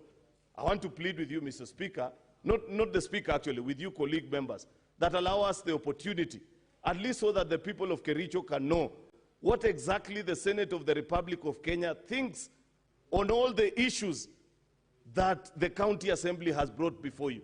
Do you want to tell me, leaders, that you are surely going home convinced that the County Assembly has not been able to prove beyond reasonable doubt that there is systemic corruption in the county government of Kericho? Mr. Speaker, unfortunately, or fortunately, we may never get to that particular point if this motion doesn't carry the favor of members. But I want to tell the people of Kericho, speaking from this house, that justice you will get by any means necessary. It can be from this house, Mr. Speaker, or, Mr. Speaker, through other agencies constitutionally charged, Mr. Speaker, to ensure, Mr. Speaker, that when public funds are pilfered and looted, Mr. Speaker, they are recovered. There are companies that have been named here. There are individual directors, Mr. Speaker, that own those companies. They are directors of those institutions, Mr. Speaker, in the public institution that is the county government of Kericho, who engage in those exercises, Mr. Speaker. We want to tell you that by bad luck, if you escape the Senate today, you will not escape the next trap that the people of Kericho have laid for you. I thank you and rest my case. Now, Senator Boni, as you respond, look at that clock. If you can do it under 1 minute, you'll help the Senate. Mr. Speaker, I want to thank the leader of the majority for allowing me to move this motion.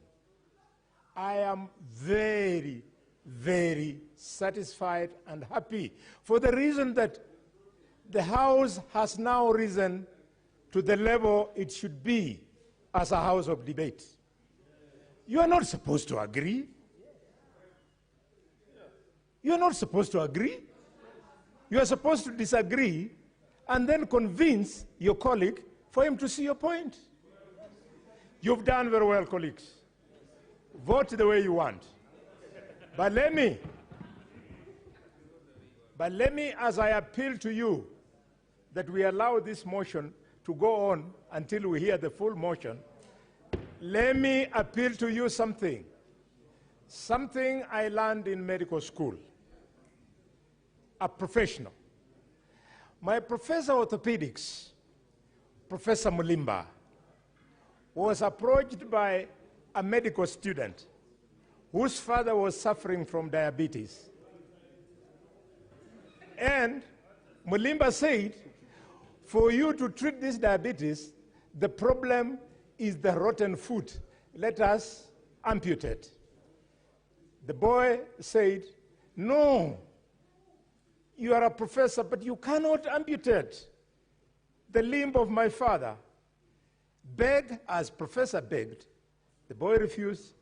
The diabetes consumed because the boy didn't want the opinion of the professional.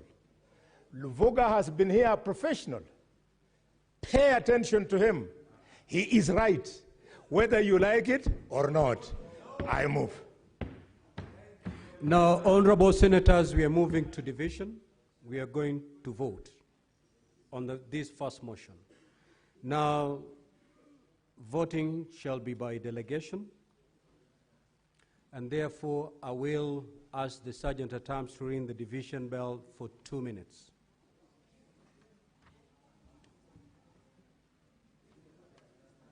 Two minutes.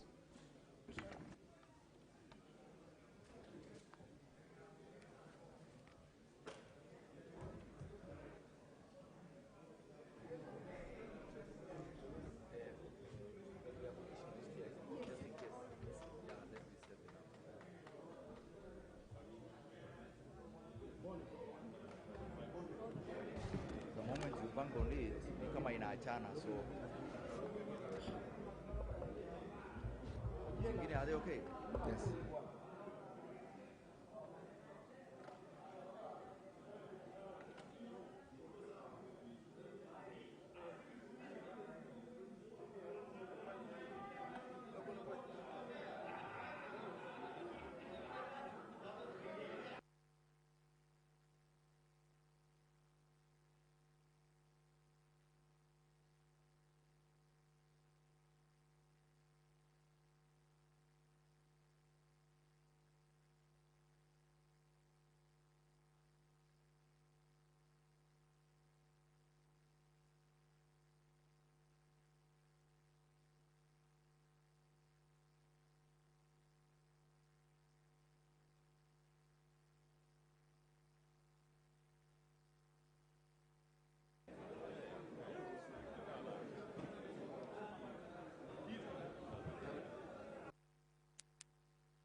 Can you log in again?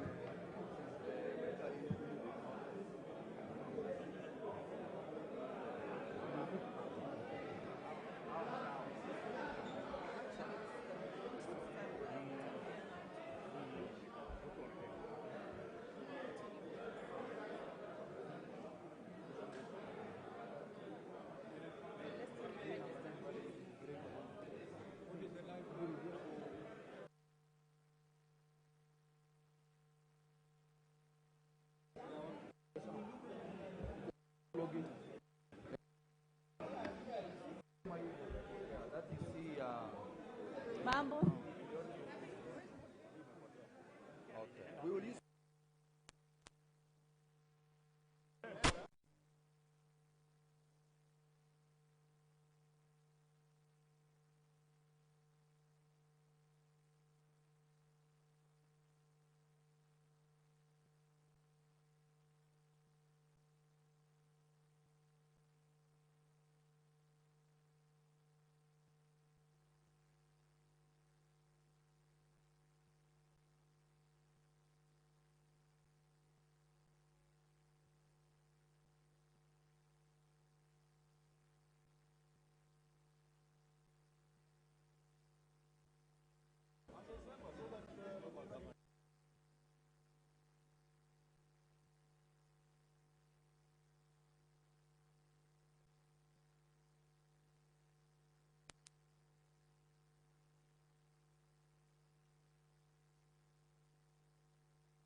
Order, honorable senators, the 2 minutes are over. Kindly take your seats. Honorable senators, please take your seats.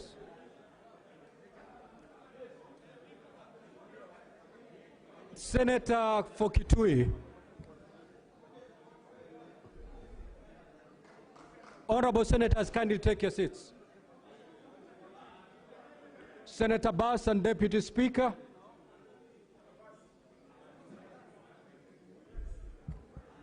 Order, honorable senators, let us take our seats.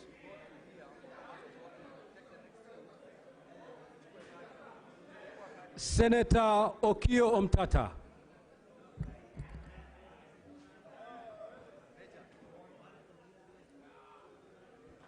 Senator for Kiambu County. The miracle senator, kindly take your seat.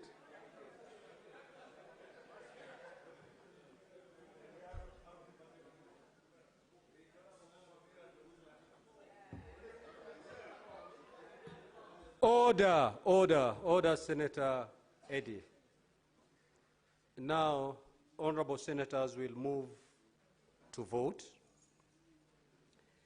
Now, before you vote, I need to put the question, which I'll proceed to do right now. But before we do that, Sergeant at Arms, kindly lock the door and draw the bar.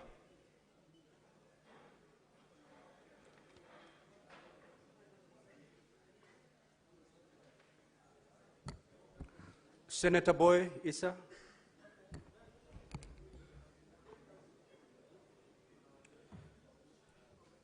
Now, honorable senators, I'll now proceed to put the question.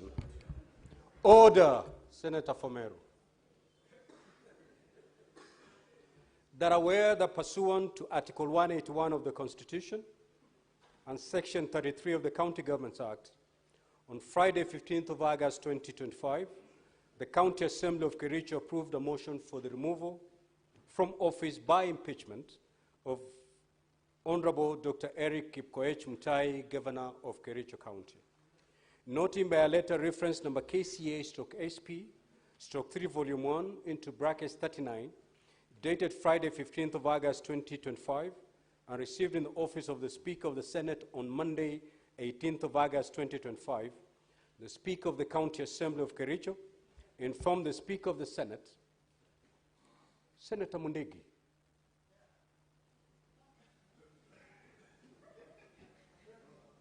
informed the Speaker of the Senate of the approval of the motion by the County Assembly and further forwarded to the Speaker of the Senate documents in evidence of the proceedings of the Assembly, including the list of 33 out of 47 members of the County Assembly that voted in favor of the removal from office by impeachment of Honorable Dr. Eric Koech Mutai, the Governor of Kericho County. Further, noting that in the course of the hearing, an important question arose on whether the threshold of 32 votes needed for impeachment of a governor, as contemplated in Section 33 of the County Governments Act and Standing Order 74 of the County Assembly of Kericho, was met, considering the evidence adduced before the Senate by the parties on the issue, and further considering the report of the County Assembly of Kericho Chamber Electronic Voting System submitted by ICT experts on the invitation of the Senate. Now, therefore, the Senate resolves that the threshold required for removal of a governor from office by impeachment contemplated in Section 33 of the County Governments Act and Standing Order 74 of the County Assembly of Kericho was met. Now, honorable senators, before we vote, kindly pull out the cards from your delegates unit. And Sergeant at Arms, move around the chamber, collect any unattended card that is still in the delegate unit.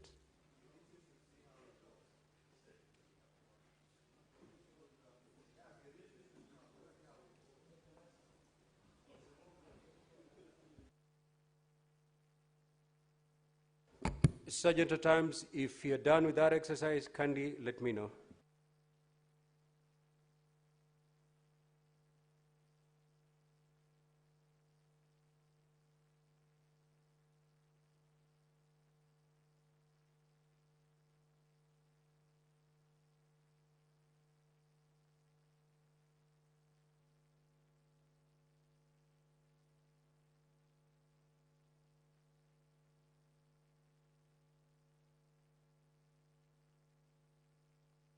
Sergeant at Arms, are we done? Thank you. Now, honorable senators, kindly log back.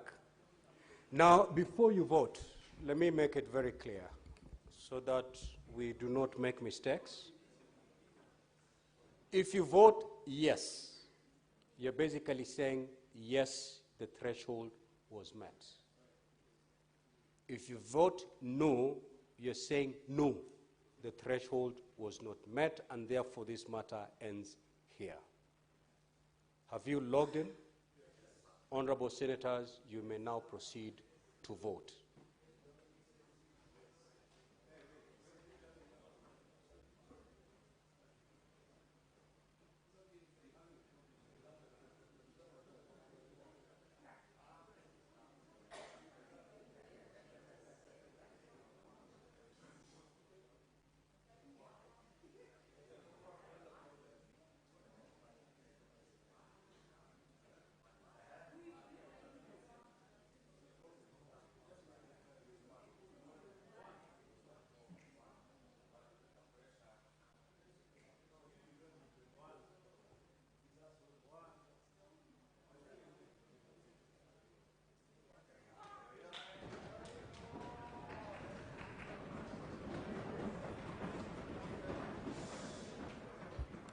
Order, honorable senators, we have not suspended the standing orders.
Senator Thangwa, proceed to dispatch and cast your vote.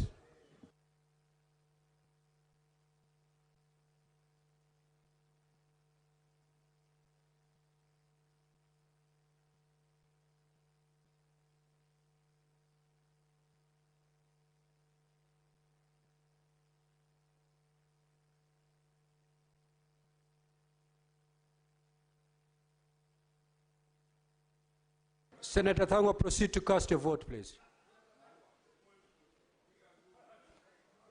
Proceed to vote, Senator. Honorable Senator, proceed to vote.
Honorable Senators, kindly take your seats.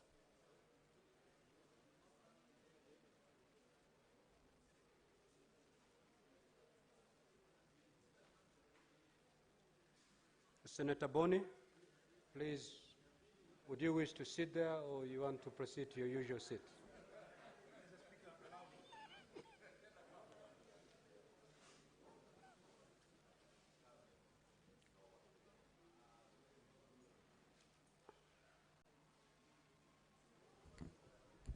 Now, honorable senators, the result of the vote on the division is as follows. Ayes 16, nays 26, abstention 1. So the nays have it. Now, honorable senators, as I had earlier indicated, in the event that the Senate finds that the two-thirds threshold of 32 members of the County Assembly was not met, then the impeachment proceedings shall immediately terminate, and the Senate shall now proceed to determine the impeachment charges. The result of the division indicates that the motion has been negatived. Consequently, the impeachment hearing hereby terminates. Honorable senators, rise.